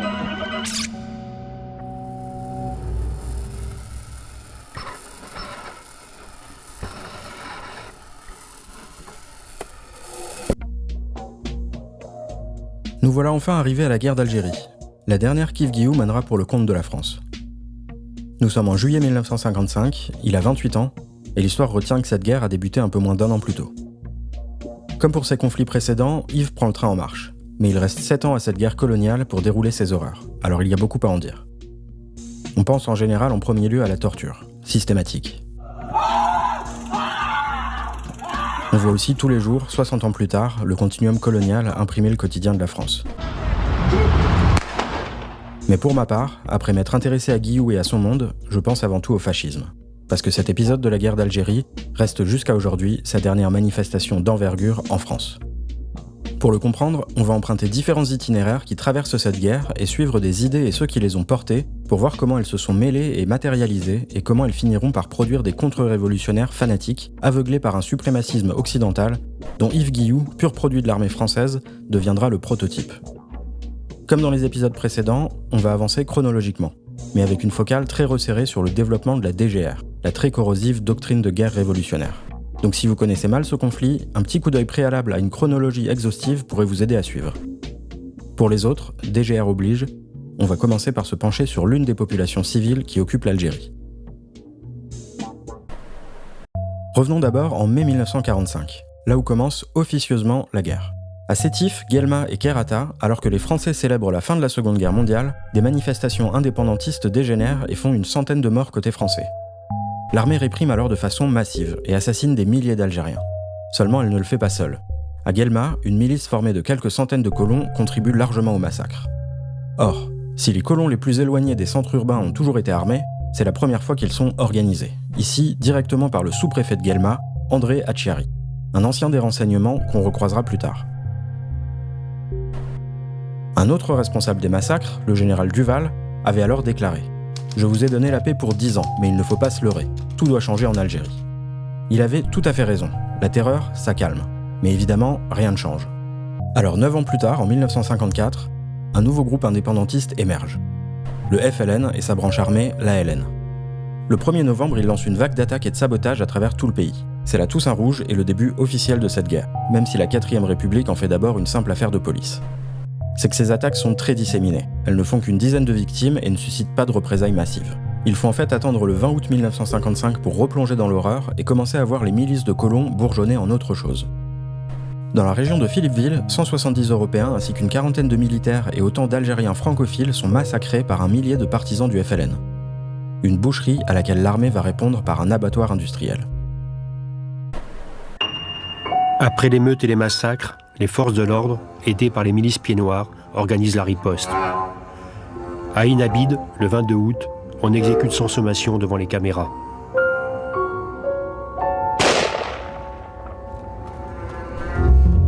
À Philippeville, les paras ratissent. Des centaines de suspects sont raflés et emmenés au stade. Dans les jours qui suivent le 20 août, plusieurs centaines d'Arabes sont exécutés. Le commando Sarès, en personne, dirige les fusillades. Et cela, vous en portez la responsabilité, vous assumez, vous assumez cette responsabilité-là. Oui. Comme 10 ans plus tôt à Sétif, la loi du talion est démultipliée. 10, 100 Arabes sont exécutés pour un Européen assassiné. On recroisera au Sarès, hélas, mais cette montée en violence à laquelle il participe sans remords a plusieurs conséquences. D'abord, pour la guerre dans son ensemble, ces massacres fixent le niveau de violence et signent l'impossibilité d'une cohabitation en Algérie. C'est ce que le FLN voulait et ce que l'armée lui a donné. Ensuite, pour les populations musulmanes, c'est dès septembre 1955 la création des SAS, les sections administratives spécialisées, à l'initiative de Jacques Soustel, ancien directeur du BCRA et très populaire gouverneur d'Algérie. Si les méthodes d'Osarès représentent le bâton, les SAS, c'est la carotte. Elles sont censées apporter des services publics dans les régions reculées que la France avait jusque-là totalement délaissées et font partie des premiers efforts dans cette guerre psychologique qui vise à rallier les civils algériens à la France. Mais en métropole, elles servent aussi de vitrine à cette guerre. Si certains attisent la haine par la violence au nom d'un fanatisme désuet, d'autres ont choisi de calmer les esprits, non en répondant à la violence par la violence, mais en faisant effort de compréhension, de tolérance. C'est l'œuvre de pacification qui s'accomplit au sein des SAS, dont l'âme est l'officier au képi bleu. Son programme, un sourire. Sa signature, une poignée de main. Son cheval de bataille, une Jeep. C'est aussi en septembre 1955 que l'armée officialise d'une certaine manière le recours aux civils français en créant les unités territoriales. 200 000 Français d'Algérie ayant fait leur service militaire sont ainsi répartis en sections ou compagnies et mis à disposition des 3 commandements régionaux pendant 2 à 3 jours par mois. Les UT sont équipés et entraînés et opèrent certaines missions pour le compte de l'armée. Patrouille, contrôle et surveillance des populations. Pour les coordonner à l'échelle de l'Algérie, un ancien d'Indochine, Jean-Robert Thomazeau, dit Nez de Cuir. Un autre homme qu'on recroisera plus tard. Mais du côté des civils européens, certains commencent aussi à se structurer hors du cadre de l'armée, et une kyrielle d'organisations favorables au maintien de l'Algérie française entre alors en scène. La plus importante, c'est peut-être l'Union française nord-africaine, du catholique poujadiste et futur membre de l'OAS, Robert Martel. Seulement, au-delà de ces organisations, ce sont aussi des réseaux d'activistes violents qui voient le jour. La véritable histoire de l'OAS commence dès 1956, soit 5 ans avant sa création officielle, avec la formation des premiers groupes d'autodéfense européens. Ils fourniront plus tard les premiers bataillons de l'organisation de l'armée secrète. À l'époque, ils s'appellent contre-terroristes. Les cibles, qui les décidait, comment vous les choisissiez? Les cibles étaient données par des gens qui faisaient du renseignement. Vous voyez, mais c'est pas nous-mêmes qui disaient tiens, on va aller là, on va jeter une grenade pour le plaisir parce qu'il y a des Arabes dedans. Non, on le faisait que sur renseignement. En Algérie, les attentats rassurent les pieds noirs. Mais à Paris, ils donnent des idées à tous ceux qui voient dans la manipulation des contre-terroristes un moyen d'accéder au pouvoir. Effectivement, ça ne rate pas, mais ils intéressent surtout à Alger. Et ça va très rapidement avoir des conséquences sur la 4e République et sur la guerre elle-même. Le 1er février 1956, Guy Mollet est élu à la présidence du Conseil. Trouvant justement que Soustel avait été trop à l'écoute de ces organisations et trop tolérant avec les activistes, Mollet décide de le remplacer par le général Quatroux, un choix qui fuite immédiatement dans les réseaux ultras. Or Quatroux, c'est l'homme qui a mis fin au code de l'indigénat en Algérie en 1944. Pour les ultras, c'est donc un traître islamophile. Alors le 6 février, quand Mollet se rend à Alger pour annoncer cette décision, un comité d'accueil musclé l'attend dans lequel figure tout ce qu'Alger compte d'activistes et de réactionnaires. Les ultras deviennent une force politique. Il est reçu à coups de tomate. En quelques heures cruciales, le retournement du porte-parole du socialisme français est complet.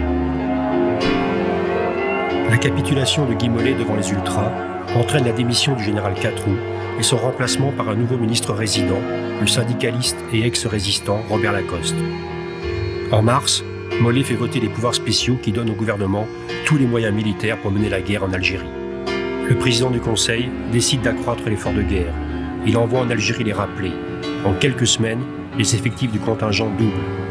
Désormais, c'est l'ensemble de la jeunesse française qui va être confrontée aux méthodes du maintien de l'ordre. Face à cette déferlante d'appelés qui ratissent les campagnes, le FLN déplace en partie son action des maquis vers les centres urbains. Ces campagnes d'attentats à la bombe se multiplient, mais pas à Alger, où ces militants rechignent à utiliser cette stratégie. Ce sont en fait les ultras qui vont se charger de les faire changer d'avis. Le 10 août, une explosion ravage un groupe de maisons, rue de Thèbes, en pleine Casbah, provoquant la mort de dizaines de personnes. Ce sont des Européens, ultras de l'Algérie française, qui ont déposé l'engin. Dans la capitale algéroise, le contre-terrorisme précède le terrorisme. Un des suspects de cet attentat qui fait 80 morts n'est autre qu'André Hatchiari, qui n'est pas inquiété et simplement renvoyé en métropole. Mais les mois suivants, le FLN algérois lance évidemment en représailles une série d'attaques à laquelle la France et l'armée répondront à leur tour par la bataille d'Alger. Mais avant de nous plonger dans cette horreur, on va se pencher plus en détail sur la DGR, puisque c'est à partir de 1956 qu'elle commence vraiment à ronger cette guerre de l'intérieur. C'est pendant la guerre d'Algérie que l'état-major de l'armée se rallie définitivement à la théorie de la guerre révolutionnaire, encore appelée guerre subversive. Son obsession, couper le front de libération nationale de ses arrières, c'est-à-dire de la population. Vous vous souvenez de Lacheroy, dont les théories avaient trouvé peu d'écho au sein de l'état-major en 1952. Eh bien, il est entre-temps rentré au Centre d'études asiatiques et africaines. À défaut de convaincre les vieux généraux, c'est là qu'il forme les jeunes officiers à sa doctrine, et notamment Paul-Alain Léger et peut-être aussi Yves Guillot. La thèse que développe alors Lacheroy, c'est celle d'une guerre révolutionnaire fomentée par le communisme international par le biais de proxys déguisés en mouvement de libération. Et la stratégie qu'il défend est celle de l'action et de la guerre psychologique, tournée à la fois vers les troupes et la société française, et contre les mouvements indépendantistes. Autant dire que la défaite en Indochine, l'emballement de la guerre froide et le début de la guerre d'Algérie ont donné à tout ça un écho grandissant. À partir de 1955, c'est bien à tout l'état-major que Lacheroy expose ses idées en donnant des conférences dans toutes les écoles militaires de France. Alors en 1956, quand Mollet se prend un coup de pression et que la 4ème République décide d'hausser le ton en Algérie, c'est vers lui que le ministre de la Défense se tourne pour en faire son conseiller. Les conséquences vont être nombreuses.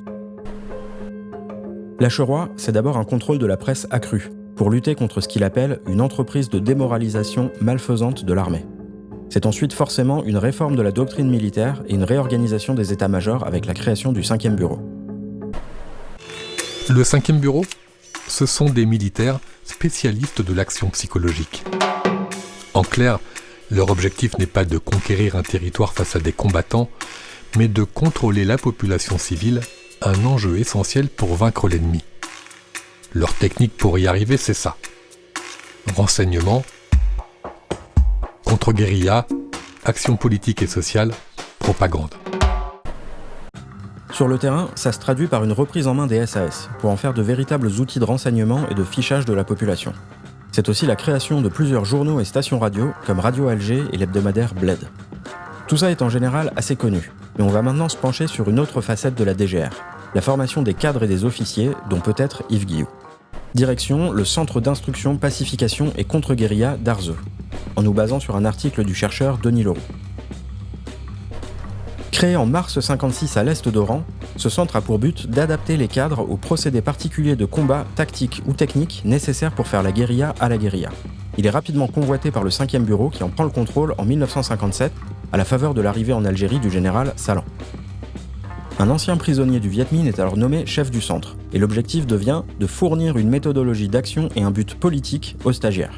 On y parvient au moyen de discussions dirigées, une méthode de persuasion inspirée des camps Viet Minh ayant pour objectif de faire l'accord des stagiaires sur les points essentiels du programme en s'appuyant sur les processus d'influence du groupe sur l'individu. Mais faire l'accord des stagiaires sur quoi exactement ? Eh bien le cursus du centre est un patchwork. En plus d'un peu de sociologie et de sciences coloniales, les expériences pratiques de guerre subversive de l'armée en Algérie y sont enseignées en détail. C'est le cas de l'opération Pilote, où l'armée forme en secret des cadres politiques locaux pour qu'ils remplacent les cadres du FLN dans la population. Et surtout, c'est le cas de la bataille d'Alger, dont on va bientôt parler. Mais explorons d'abord le cursus purement théorique du centre. On y explique la guerre d'Algérie exclusivement en l'insérant dans le conflit plus vaste de la guerre froide, et dans le récit d'un Occident assiégé par le communisme. On y retrouve évidemment les conférences de Lacheroy sur les hiérarchies parallèles, où il proclame qu'à la guerre révolutionnaire, on ne peut concevoir qu'une riposte révolutionnaire. Mais on y trouve aussi des conférences d'un certain Antoine Bonnemaison, un spécialiste de la guerre psychologique au sein du SDEC. Lui décrit la subversion des nations occidentales par la propagande totalitaire comme le résultat des faiblesses structurelles de la société de masse. Et il préconise de lutter contre ce qui permet la télécommande des esprits, c'est-à-dire contre le développement de la société de masse, en organisant une société fortement structurée. Rien que ça. En fait, cette invitation à l'action révolutionnaire et à l'ingénierie sociale est un fil rouge de la formation. Une des conférences du centre est on ne peut plus claire, puisqu'on y lit texto qu'il s'agit donc en fait, tout en résorbant la contre-révolution, de conduire la révolution. Transformer la structure de la société algérienne pour qu'elle soit perméable à la France et aux colons, mais imperméable au communisme et au FLN. Voilà le projet politique censé légitimer auprès des officiers les méthodes employées par l'armée en Algérie. Alors on peut se demander d'où ces militaires sortent ce gloubi-boulga. On a vu que Lacheroy avait très mal digéré Mao. Mais une partie du 5e bureau est aussi influencée par les cercles national catholiques, comme la Cité catholique de Jean Housset, un fondamentaliste et contre-révolutionnaire qui lui aussi souhaite passer à l'action et transformer la société. Et pour ça, il propose une action qu'il appelle capillaire, parce que capillaire, vous savez, c'est ce qui diffuse le sang dans le corps, au moyen de cellules. Cellules au sens biologique, c'est-à-dire des petits groupes. Alors ces cellules, elles peuvent être regroupées en réseaux. Donc il peut y avoir des cellules, par exemple, de telle ou telle grande école, des cellules de tel ou tel groupement. Donc il veut surtout qu'il n'y ait pas un gros mouvement.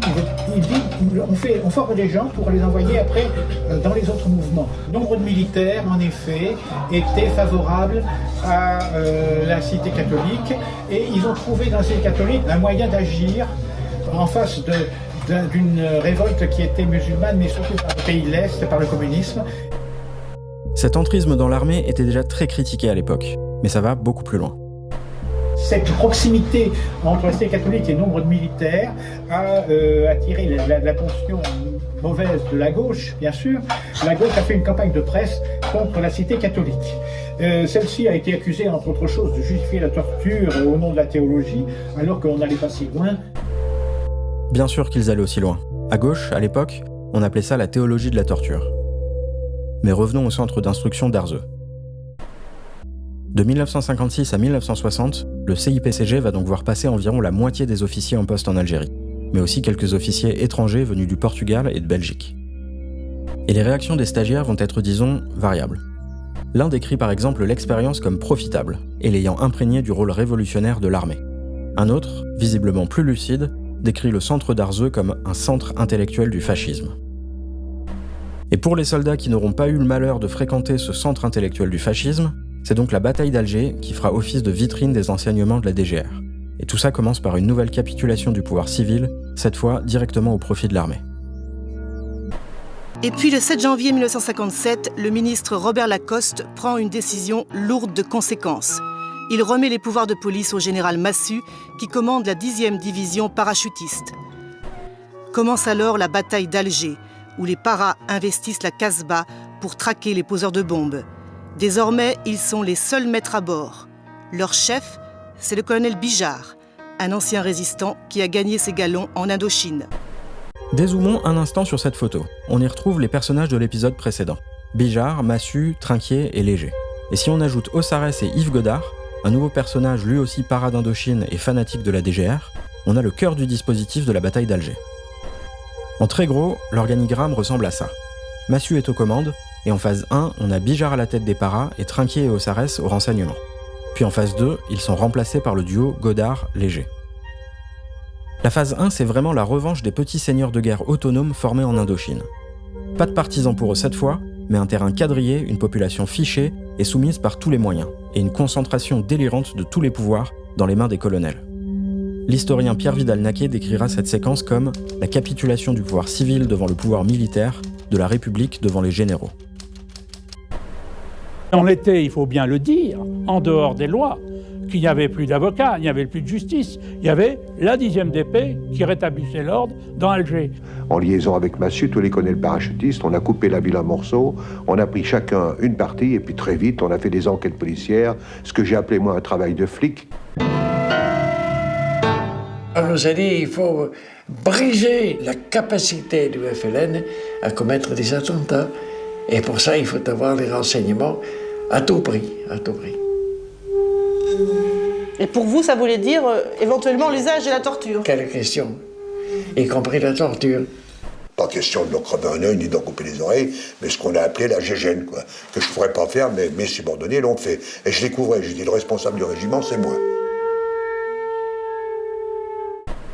Il faut être très clair sur un point. On pense parfois que la torture apparaît à ce moment-là et qu'elle se limite à Alger. C'est totalement faux. Elle existait en Indochine et elle est systématisée partout en Algérie dès 1956. Dans cette guerre spéciale, où la contre-guérilla utilise les méthodes de la guérilla, le renseignement reste primordial. Désormais, la recherche de l'information est organisée, méthodique. Un organisme unique, le DOP, dispositif opérationnel de protection, est chargé des interrogatoires. Le travail est confié à des spécialistes, militaires ou policiers, véritables professionnels de la torture. Chaque secteur a son DOP, lieu fermé, lieu secret, vraie usine à torturer. La vraie innovation de la bataille d'Alger, c'est en fait les escadrons de la mort dirigés par Ossarès. Des milliers de disparus et une postérité assurée par la reproduction de ces méthodes dans les dictatures sud-américaines. À l'époque, seul Paul Tedjen, le préfet de police d'Alger, avait dénoncé l'existence de disparus parmi les 24 000 prisonniers qu'il avait officiellement enregistrés. On ne m'a pas rendu 4 000 lorsqu'au mois de septembre 1956, 57, j'ai fait le compte, il m'en manque trop. Où sont-ils? La mère les renvoyait. Renvoyait les crevettes Bijard, comme ça qu'on appelait les hommes. On mettait les pieds dans une bassine de ciment. Quand c'était pris, on les larguait en hélicoptère dans la mer. On ne peut pas admettre ça, on ne fait pas la guerre comme ça, c'est pas possible. Et pourtant, la bataille d'Alger deviendra un modèle de la guerre contre-révolutionnaire. De janvier à septembre 1957, les Français inventent ou systématisent des techniques militaires qui resteront longtemps secrètes. Il n'y a pas d'image d'archives. Seul un film de fiction italo-algérien, réalisé en 1965, permet de reconstituer les méthodes de la bataille d'Alger. Est-ce que vous avez vu le film La bataille d'Alger? Magnifique, magnifique. C'est proche de la vérité, comme on ne peut pas mieux faire, et c'est remarquablement joué. Mais le film se concentre sur la première phase de la bataille, alors que la seconde est moins brutale, mais beaucoup plus insidieuse et subversive. Elle est faite de bluffs et de coups tordus, dont certains inspireront peut-être Yves Guillou. Cette phase, c'est celle de Paul-Alain Léger, et on la résume parfois par un mot, la bleuite. Pas le temps de vous la raconter en détail ici, mais Léger est un spécialiste de l'infiltration, tant et si bien qu'il va parvenir à se faire passer pour le FLN d'Alger. C'est-à-dire qu'il est arrivé à un moment donné où nous avions un échange de correspondance et j'étais ravitaillé en armes par les rebelles eux-mêmes, qui me demandaient d'ailleurs de faire des attentats sur Alger, pensant qu'ils avaient affaire à une organisation FLN. La Wilaya 3 qui dirige la zone autonome d'Alger lui demande des résultats. Bon. Donc il est obligé d'organiser des faux attentats dans Alger. Mais l'essentiel, c'est la presse qui répercute ça. Attentat. Et qu'est-ce qui fournit les informations à la presse? C'est l'armée française, c'est le capitaine Paul-Alain Léger. Ça a duré quelque chose comme 6 mois. 6 mois pendant lesquels Alger a été tranquille, car il y avait quelques attentats, mais c'était des attentats fictifs que je faisais moi-même, donc il ne faisait aucune victime, bien sûr. Pas de victimes, sauf les jeunes Algériens manipulés par Léger, pendant que la population d'Alger reste terrorisée. La guerre est psychologique. On reparlera d'attentats sous fausse bannière, notamment dans le prochain épisode, quand Guillou travaillera avec les fascistes italiens. Mais en attendant, on imagine que tout ça a été enseigné au CIPCG d'Arzeux ou dans d'autres centres de formation qui commencent alors à bourgeonner. Les techniques de la bataille d'Alger seront enseignées dès mai 1958 dans un centre d'entraînement à la guerre subversive créé par le ministre de la Défense Jacques Chaban-Delmas à l'initiative de Bijard. Viendront s'y former des officiers français, mais aussi portugais ou israéliens. Le 14 juillet 1957, les hommes de massue défilent sur les Champs-Élysées. Profitant de la démission des politiques, l'armée a pris le pouvoir à Alger. Elle ne le lâchera plus. Ce sont les mêmes hommes qui, quelques mois plus tard, au moment du 13 mai, dicteront leur volonté à Paris. Après son affreuse victoire, la DGR est à son apogée, et elle ne défile pas qu'à Paris. Voilà une photo des paras défilant à Alger en novembre 1957. Ce sont des hommes issus du 11e choc, le bataillon d'élite du SDEC. Vous le voyez, à gauche. C'est Yves Guilloux. Il a 30 ans et il s'est marié 1 an plus tôt. C'est une des rares photos de lui dont on dispose, et c'est aussi la seule preuve qu'il ait pu participer à des opérations à Alger à cette période. On sait aussi qu'il deviendra capitaine au sein du 11e choc dans moins de 2 ans, et qu'il sera chef du 3e commando de ce même bataillon à Oran en 1961. Mais pour le reste, si on veut pister Guilloux et savoir en partie ce à quoi il a pu participer durant la guerre d'Algérie, il faut faire un retour en arrière sur le service action du SDEC. Au début de la guerre en 1955, les effectifs du 11e choc sont augmentés. Pour former une 11e demi-brigade de choc forte de 2500 hommes, on y ajoute le premier bataillon parachutiste de choc basé à Calvi. C'est l'unité d'Yves Guilloux. Le 11e choc, devenu la 11e DBPC, a alors 3 missions. Combattre la LN, former les appelés du contingent à la guerre subversive et fournir le service action en agents clandestins. Pour ce qui est des combats, une sorte de branche algérienne est mise en place dès 1955, le groupement léger d'intervention. Il est accompagné sur place d'un groupement de marche, le GM11 DBPC. À cela s'ajoute en 1957 la section A, pour les opérations clandestines qui frappent le plus souvent les bases arrières du FLN au Maroc et en Tunisie. Comme en Indochine, une partie des effectifs va aussi tenter de monter des contre-maquis. Et comme en Indochine, c'est d'abord les dissensions ethniques qu'on tente d'attiser. C'est l'opération Oiseau Bleu en Kabylie en 1956, et c'est un échec cuisant, puisque le SDEC finit sans le vouloir par livrer des armes au FLN. Dans une seconde tentative, l'idée est de jouer les courants du nationalisme algérien les uns contre les autres. C'est l'opération Cobu en 1957, et c'est aussi un échec dès l'année suivante. Globalement, cette stratégie ne prend pas en Algérie, et l'utilisation des Algériens dans le conflit consistera principalement dans le recrutement des harkis comme supplétifs de l'armée française.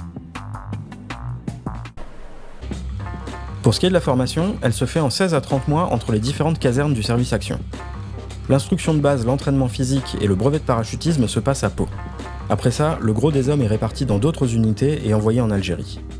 Mais les 10% les meilleurs accèdent à la suite de la formation au sein du premier BPC à Calvi. Elle se déroule en plusieurs stages. Transmission pour les communications radio, harcèlement non conventionnel pour l'usage des explosifs et du sabotage, opération aérienne pour les techniques de parachutisme, stage nautique et nageur de combat, stage d'escalade et un stage de guérilla qui forme la clandestinité. C'est ici qu'on retrouve un temps Yves Guilloux, puisque certaines sources le voient au commandement du centre d'instruction numéro 5, en charge du stage nageur de combat. Mais d'autres sources le voient aussi formateur en Algérie au contact d'officiers étrangers, dont des Portugais. On repense forcément au CIPCG ou au centre de Bijar, mais ça n'est pas très clair. Quoi qu'il en soit, on sait qu'il est basé à Calvi et que c'est assez haut dans la hiérarchie interne de la 11e demi-brigade. Mais ça n'est pas le sommet. Le sommet, c'est Sercotte, où sont envoyés les agents clandestins. C'est un autre centre de formation, fondé par Jean Sassy en 1950 et dirigé un temps par Ossarès. Et c'est le véritable cerveau du service action. Là où est imaginé le plan tordu qui exemplifie à lui seul les méthodes des services pendant la guerre d'Algérie. Ce qu'on a appelé la main rouge. La main rouge, c'est un genre de gens qui étaient des révolutionnaires dans leur genre et qui voulaient faire, qui estimaient que le gouvernement français ne prenait pas assez de dispositions pour contrer, si vous voulez, les marchands d'armes ou les trafiquants d'armes. Ils ont fait leur travail eux-mêmes. Des révolutionnaires, nous dit l'ancien patron du SDEC. Une formulation intéressante vu ce qu'on sait maintenant de la DGR et quand on sait que ces révolutionnaires forment en fait une fausse organisation terroriste pratiquant attentats et exécutions extrajudiciaires pour le compte du SDEC. Sous le nom de la Main Rouge, le service action lance des opérations Arma visant à détruire les armes destinées au FLN. Aux trafiquants dont les cargaisons ont été détruites et qui n'ont pas cessé leur livraison au FLN, le SDEC réserve des opérations homo pour homicide. La Main Rouge assassine plusieurs marchands de canons dans toute l'Europe. L'opinion publique n'y voit que du feu. La guerre d'Algérie offre au SDEC un terrain qu'il ne retrouvera jamais plus. Est-ce l'âge d'or du service action ou celui durant lequel il s'est affranchi durablement des lois de la guerre? Au cours de la seule année 1961, il aurait abattu 103 personnes. Jusqu'ici, on a donc vu les plus réactionnaires et violents partisans de l'Algérie française s'organiser et commettre des attentats, parfois avec le soutien de la police ou de l'armée. On a vu une partie de cette même armée et sa doctrine révolutionnaire se diffuser et prendre le pouvoir à Alger. Et on vient de voir le SDEC se planter sur les contremaquis et privilégier les opérations clandestines et la formation d'assassins et de terroristes. On va maintenant voir comment tous ensemble, ils vont provoquer et entretenir la crise politique qui a ramené De Gaulle au pouvoir. La question algérienne est désormais au cœur de la politique française. L'impuissance à mettre fin à la guerre d'Algérie ronge la 4ème République, déjà minée par l'instabilité institutionnelle, marquée par une vingtaine de crises ministérielles en 12 ans. À son tour, le gouvernement Félix Gaillard est renversé le 15 avril 1958. Une nouvelle crise ministérielle est ouverte, le manège tourne, le pouvoir à Paris est faible, Alger le sait. Dans la ville blanche, la marmite bout. Les fils de 20 complots se mêlent et s'entremêlent. Les intérêts divergent, les hommes s'affrontent, les clans s'épient et se défient, mais tous savent que le pouvoir n'est plus à prendre, mais à ramasser. La séquence qui va d'avril à mai 1958 est à la fois un coup d'État dans le coup d'État et un étrange passage de relais. Pour vous résumer tout ça, je m'appuie en partie sur une synthèse de l'historien Pascal Girard. Tout commence en fait avant la chute du gouvernement de Félix Gaillard. Ça fait alors des mois que différents groupes et courants tâtent le terrain, consultent et se renseignent. Salan, qui commande en Algérie, tâte le moral d'une armée qui craint l'instabilité politique. Les ultras s'interrogent sur un éventuel soutien de cette armée à l'idée d'un coup de force et comptent leurs hommes en métropole. Et au milieu de tout ça, les gaullistes diffusent partout l'idée d'un retour du vieux. De petits cercles de discussion et conspiration si affinités se mettent alors en place et ne tardent pas à s'espionner les uns les autres, arrivant logiquement à la conclusion que tous conspirent. La chute du gouvernement Gaillard devient pour tous une fenêtre d'opportunité pour se faire entendre, et peut-être plus. Alors qu'à Paris, Pierre Flimin est pressenti pour former le gouvernement, Alger, d'avance, dénonce l'abandon qui se prépare. Dès le lendemain, 9 mai, les 5 chefs suprêmes de l'armée d'Algérie, 17 étoiles au total, rédigent un télégramme au chef de l'État que Salan signe seul en tant que commandant en chef. L'armée française, d'une façon unanime, sentirait comme un outrage l'abandon de ce patrimoine national. On ne saurait préjuger sa réaction de désespoir. C'est une sorte d'ultimatum, un pronunciamento épistolaire. Pour la première fois dans l'histoire de la République, l'armée veut dicter sa loi au pouvoir politique. Ce même 9 mai, le FLN jette un peu d'huile dans la bouilloire en annonçant l'exécution de 3 soldats français qu'il détenait. Les activistes tiennent leur prétexte. Ils décident une manifestation qui est fixée au 13 mai, jour de l'investiture de Flimin, devant l'Assemblée. Tous les groupes et courants s'accordent en fait sur cette date. Mais pour faire quoi ? Eh bien, les plus fous veulent prendre le pouvoir. C'est le seul véritable complot de cette séquence, et c'est celui des généraux Cherrière et Chassin, dits Grand A et Grand B. Ils sont proches de la cité catholique et d'un vieux cagoulard, source de beaucoup de fantasmes, le docteur Martin. Du côté des ultras, réunis autour de Martel dans le très officieux groupe des 7, et proche de Nez de Cuir, le chef des unités territoriales, on veut réitérer l'exploit de février 56. Ils veulent l'émeute, mais le plus déterminé d'entre eux, le syndicaliste étudiant Pierre Lagaillarde, qu'on retrouvera au sein de l'OAS, veut carrément occuper le siège du gouvernement général, le GG. Du côté des gaullistes, on veut donc profiter de l'action préparée par les ultras pour imposer l'hypothèse de Gaulle. Et du côté de Salan, on souhaite une grande mobilisation au monument aux morts d'Alger pour mettre un coup de pression, mais en évitant le chaos. C'est raté. Tout Alger descend vers le monument aux morts du plateau des Glières, vaste esplanade qui conduit au siège du gouvernement général, le GG. Salan et Massu sont là. On crie « l'armée au pouvoir ». C'est alors que Lagaillarde, un jeune avocat qui préside encore l'association des étudiants d'Alger, entraîne la foule vers le GG.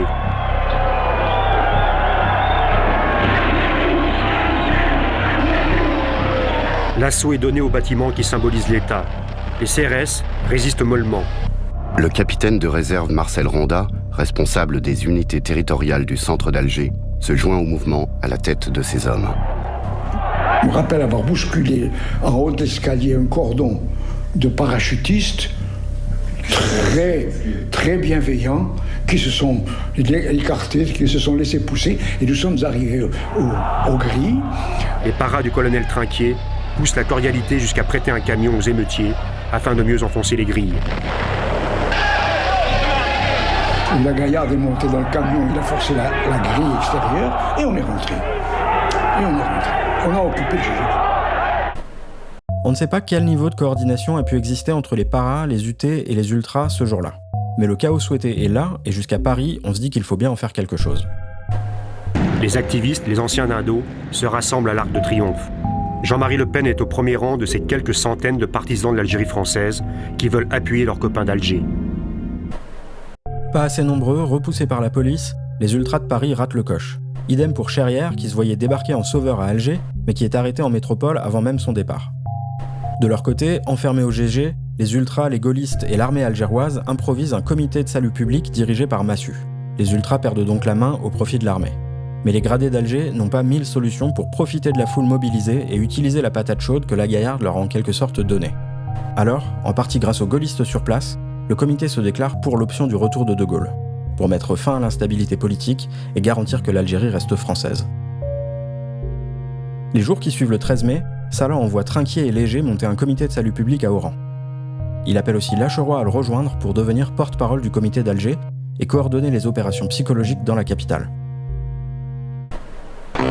Des musulmanes des quartiers pauvres retirent leur haïk et leur hajar, ce petit voile qui recouvre le visage. Elles appartiennent au mouvement de solidarité féminine, créé par les épouses Salon et Massu, mais piloté en sous-main par le 5e bureau. Une de ces musulmanes s'adresse à la foule. Bravo, vous n'êtes rien. Ceux qui applaudissent, des musulmans et des Européens, soudés dans un élan de fraternisation, comme espère le faire croire aux Français de métropole et au monde entier, le 5e bureau. Ces opérations psychologiques sont un succès, et on parle encore de ces scènes de fraternisation orchestrées. Mais à Paris, même si De Gaulle commence à bouger ses pions, c'est l'inertie des institutions qui donne le tempo, et ça ne sent pas bon. Alors, un nouveau coup de pression va être déclenché. Le 24 mai, des comités de salut public surgissent en Corse. L'île de Beauté se rallie à la sédition algéroise. J'ai tout de suite pensé qu'il fallait envoyer une délégation en Corse, et le colonel Tomaso est parti là-bas avec 2 ou 3 autres de mes officiers pour régler le problème. C'était une première étape, si vous voulez, pour rallier la Corse à l'Algérie française. Sous les ordres de Nez de Cuir, c'est évidemment la 11e demi-brigade du SDEC qui se charge de prendre le contrôle de la préfecture d'Ajaccio. Plus précisément, le 1er BPC d'Yves Guillou. Une sacrée ligne à ajouter à son CV. Mais pour les insurgés d'Alger, ce nouveau coup de pression n'est pas suffisant. Il leur faut un plan B, un plan pour un coup d'état militaire. Ce qui se passe en ce moment en Algérie par rapport à la métropole peut conduire à une crise nationale extrêmement grave. Mais aussi, ce peut être le début d'une espèce de résurrection. Le général de Gaulle a-t-il employé par hasard le mot résurrection? C'est en effet le nom de code de l'opération militaire qui vise à un coup de force des rebelles d'Alger en métropole. Alors, nous avons tout de suite pensé à une opération, avec le général Salan d'ailleurs, nous avons pensé tout de suite à une opération parachutée sur Paris. Et les émissaires que j'ai envoyés à Paris sont revenus en disant ils sont d'accord, seulement il faut attendre le top du général pour déclencher, et c'est lui qui donnera l'ordre de départ. Évidemment, cette bataille aussi est psychologique, et le bruit de tels préparatifs ne tarde pas à remonter jusqu'au gouvernement. Alors le 26 mai, Flimelin accepte de rencontrer De Gaulle qui accélère le mouvement pour revenir par la voie légale et éviter le recours à l'armée. Mais le lendemain, les socialistes de l'Assemblée nationale bloquent ce processus. La situation semble alors inextricable. Flimin, le président du Conseil, subit une énorme pression psychologique. Plus tard, il dira « Pendant 10 jours, j'ai vécu dans l'attente d'être fusillé. Le pouvoir légal n'a plus de pouvoir, l'armée et la police ne lui obéissent plus. Le 28 mai, à 3h du matin, Flimin jette l'éponge. Tandis que les parlementaires socialistes disent non à De Gaulle dans la rue, Guy Mollet prépare le oui. Il dépend de lui, de son parti, que De Gaulle revienne par la voie pacifique. Sinon, il craint la guerre civile. Les comploteurs s'agitent presque ouvertement dans Paris. Les moteurs des chars chauffent, les paras s'échauffent. Passé une certaine limite, même De Gaulle ne pourra plus arrêter les putschistes. Le 29 mai au matin, le président Coty, le pistolet sur la tempe, se décide à faire appel à De Gaulle. L'amorce du processus légal a arrêté en plein vol les avions chargés de paras qui avaient déjà décollé du sud-ouest. Par une étrange coïncidence, l'opération Résurrection est définitivement abandonnée ce 29 mai. On préfère en général oublier que l'opération Résurrection a bel et bien été lancée et que des maquis dirigés par Chassin et un certain Jean-Jacques Susini, qu'on retrouvera au sein de l'OAS, étaient prêts à passer à l'action en métropole. Mais peu importe. Pour les gaullistes, les ultras et l'armée, c'est d'abord un grand succès. Mais ça va très vite devenir un grand malentendu, puis une trahison. Le 4 juin 1958, De Gaulle l'affirme. Je vous ai compris! Pourtant, dès la fin de l'année, le vieux commence à faire le ménage parmi ceux qui l'ont ramené au pouvoir, à commencer par Salan et Lacheroy qui sont renvoyés à Paris. Le programme du CIPCG d'Arzeux est bientôt expurgé de sa dimension révolutionnaire, la lune de miel et l'apogée de la DGR se terminent, mais la doctrine, sa violence extrême et une partie de ses hommes restent. De Gaulle nomme un nouveau commandant en chef à la place de Salan. Le général Schall, s'inspirant des théoriciens de la guerre contre-révolutionnaire, ceux qui ont mené la bataille d'Alger, préconise le contrôle systématique de la population pour isoler le FLN. Évacués, des régions entières deviennent des zones interdites où les soldats français peuvent tirer sans sommation sur tout ce qui bouge. Les habitants, chassés de leur village, sont rassemblés dans des camps de regroupement où s'entassent bientôt 1,5 million de personnes, surtout des femmes, des enfants et des vieux, qui survivent dans des conditions précaires. Les maladies, le manque de nourriture entraînent une forte mortalité. Les combattants de l'ALN, qui réussissent à échapper aux tenailles, se réfugient dans des endroits escarpés où il faut les poursuivre. C'est le rôle d'unités spéciales, les commandos de chasse, composés de quelques dizaines d'hommes, le plus souvent des harkis, qui connaissent bien le terrain. C'est le colonel Bijard qui est le créateur de ce commando de Félagar-Allier. Oui, ce commando est le résultat des années d'expérience de la guerre d'Indochine, qui lui ont permis de formuler les règles de ce qu'on appelle maintenant la guerre révolutionnaire. En visite au PC de Bijard, De Gaulle lui demande que cesse la torture. Plus tard, Bijard confie à ses officiers « De Gaulle a dit plus de torture, alors messieurs, je vous dis, plus de torture, mais torturez quand même. » Militairement, entre les zones interdites et le retour des commandos mixtes, la guerre d'Algérie change de forme et sera pratiquement gagnée par l'armée. Mais diplomatiquement, moralement, la France va perdre, et De Gaulle le sait peut-être déjà en septembre 1959, quand il parle pour la première fois d'autodétermination pour les Algériens. Il ouvre une porte et un front politique, et rebelote. Les ultras enragent et une partie de l'armée se rebiffe. Le 16 janvier 1960, Massu désapprouve la politique du général dans la presse et est aussitôt rappelé à Paris. Les ultras trouvent dans la mise au placard du boucher de la bataille d'Alger le prétexte à une énième démonstration de force. Fin janvier, ils lancent la semaine des barricades. C'est le début d'un engrenage qui répondra à chaque étape de la résolution politique du conflit. La révolte était loin d'être aussi spontanée que ses chefs voulaient le faire croire. À preuve, l'implantation méthodique des barricades et l'abondance de vivres permettant de tenir en cas de siège par l'armée. Une armée dont les paras en particulier étaient plus que conciliants. Plus inquiétante était l'apparition dans les rues d'Alger de forces paramilitaires en chemise brune, bien disciplinées, et qui se mêlaient à la jeunesse pied-noir en tenue de territoriaux. Tous portaient des armes volées pour la plupart dans les dépôts de l'armée. Les groupes contre-terroristes d'Alger se retrouvent aux côtés de l'armée pour défendre l'Algérie française. Des liens se nouent entre ceux qui se retrouveront bientôt dans l'OAS.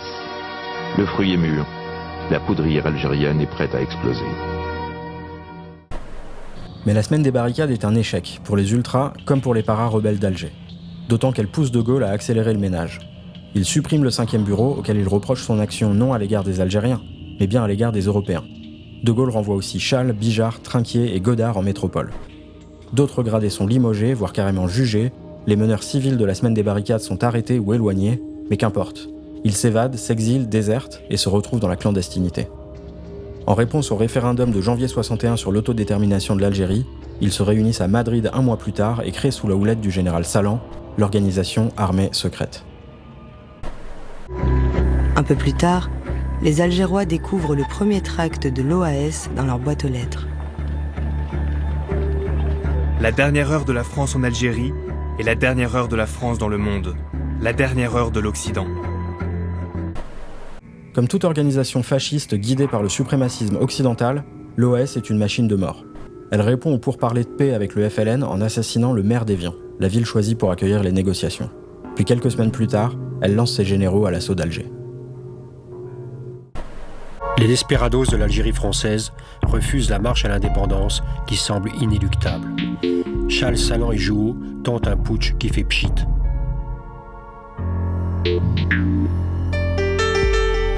Le général Salan était persuadé qu'il fallait la conjonction et l'alliance des civils et des militaires.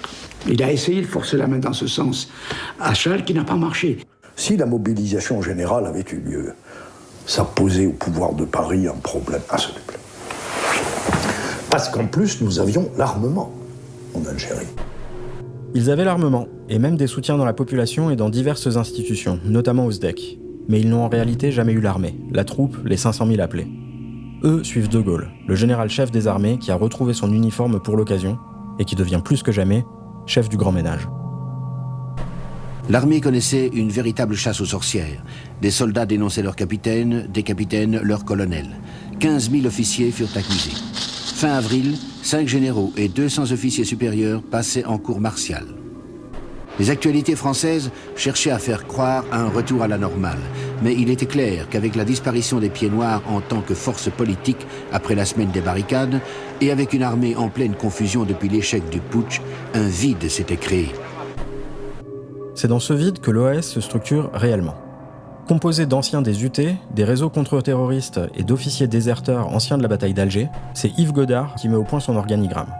Des chefs d'état-major, une branche action politique et psychologique, une branche organisation et renseignement opérationnel, 12 commandos Delta et une branche organisation de masse. Conseillé par Lacheroy, soutenu par une partie de la population, l'OAS est un pur produit de la DGR qui termine sa mue corrosive pour se retourner contre la République. La direction politique venait des ultras, pour qui une Algérie algérienne était anathème, et de ces généraux qui voyaient dans la décolonisation un complot communiste.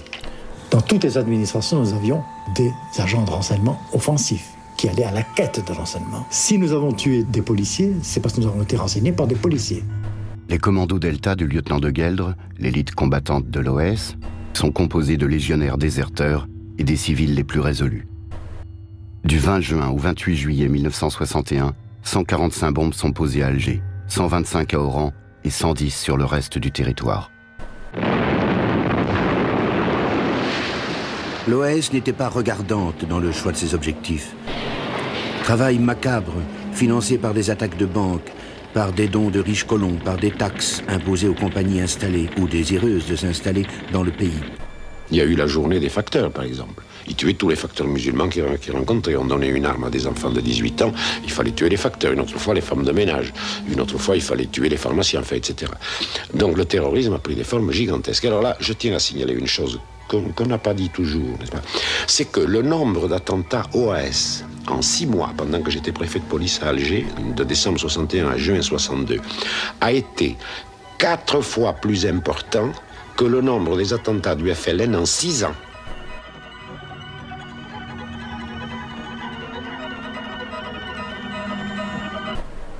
Voilà pour le portrait macabre de cette organisation contre-révolutionnaire dont la seule arme psychologique est la terreur et qui dans les derniers mois de la guerre frappe aussi bien en Algérie qu'en métropole et tente par tous les moyens d'assassiner De Gaulle.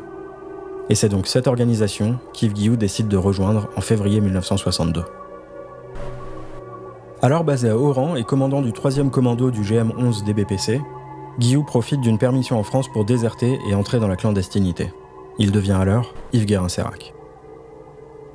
On ne sait pas comment il rejoint l'Algérie, mais si comme d'autres membres de l'OAS avant lui, il l'a fait en traversant d'abord à pied vers l'Espagne, je parierais volontiers qu'il l'a fait en passant par là, à une poignée de kilomètres d'un village appelé Sérac. Quoi qu'il en soit, Guilloux retourne à Oran pour prendre la tête d'un commando Delta de l'OAS dans une ville devenue l'épicentre de ce qui est désormais une guerre civile. Ce que l'OAS Alger n'a pas réussi, Oran le réussit. C'est-à-dire que le centre-ville devient un centre OAS où l'armée française ne pénètre plus. Nous pratiquons une guerre très moderne, c'est-à-dire que nous sommes extrêmement mobiles. Ce ne sont pas des actions de défense, ce sont des actions offensives. J'ai été affecté à la préfecture, dans la ville d'Oran. On vivait derrière des sacs de sable. Parce que tous les soirs, entre 20h30 et 20h40, nous étions attaqués à la mitrailleuse. Et puis le matin, ce qui était quand même plus pénible, je faisais le tour de la ville européenne pour compter combien il y avait de traîtres à l'OAS, c'est-à-dire des hommes nus dans des sacs de jute sur lesquels il y avait un écriteau « traître à l'OAS ». Durant les dernières semaines avant l'indépendance, Oran devient l'enfer sur Terre. Alors que les chefs de l'organisation ont pour la plupart été arrêtés et que plus rien ne peut empêcher la décolonisation, l'OAS et ses commandos finissent par pratiquer la politique de la terre brûlée. Ils détruisent écoles, hôpitaux et infrastructures pour laisser aux Algériens leur pays tel que les Français l'avaient trouvé quand ils l'avaient colonisé. Franchir la Méditerranée devient l'obsession. Fuir. fuir le plus vite possible. Le 17 juin 1962, à 19h55, la guerre d'Algérie est réellement terminée. Les irréductibles d'Oran ont incendié les réserves d'essence du port avant de quitter à jamais la terre tant aimée. Cette fois, c'est fini, ou presque. Après avoir tout détruit, Yves Guilloux aussi s'est enfui. Mais pour lui, ça n'est que le début. Il dira plus tard avoir quitté l'Algérie pour continuer le combat et l'élargir à sa vraie dimension qui est celle de la planète. Dans le prochain épisode, on verra qu'un terroriste en cavale comme lui, formé par l'armée française, ne manquera ni d'amis ni d'opportunités dans une Europe et un monde structurés par la guerre froide et où services de renseignement et officines réactionnaires sont désormais rongés par l'idée d'une contre-révolution. Mais à Oran, tout le monde n'avait pas les moyens de fuir, et la guerre s'achève avec les dernières représailles, avec un dernier massacre. Alors que l'indépendance de l'Algérie est enfin proclamée le 5 juillet 1962, des centaines de pieds noirs oranais sont assassinés pour venger la barbarie imposée par l'OAS durant les derniers mois de la guerre. Ce seront les seuls massacres de l'indépendance. Après ça, et après 130 années de colonisation et d'occupation, l'Algérie, finalement algérienne, retrouvera enfin la paix et la maîtrise de son destin.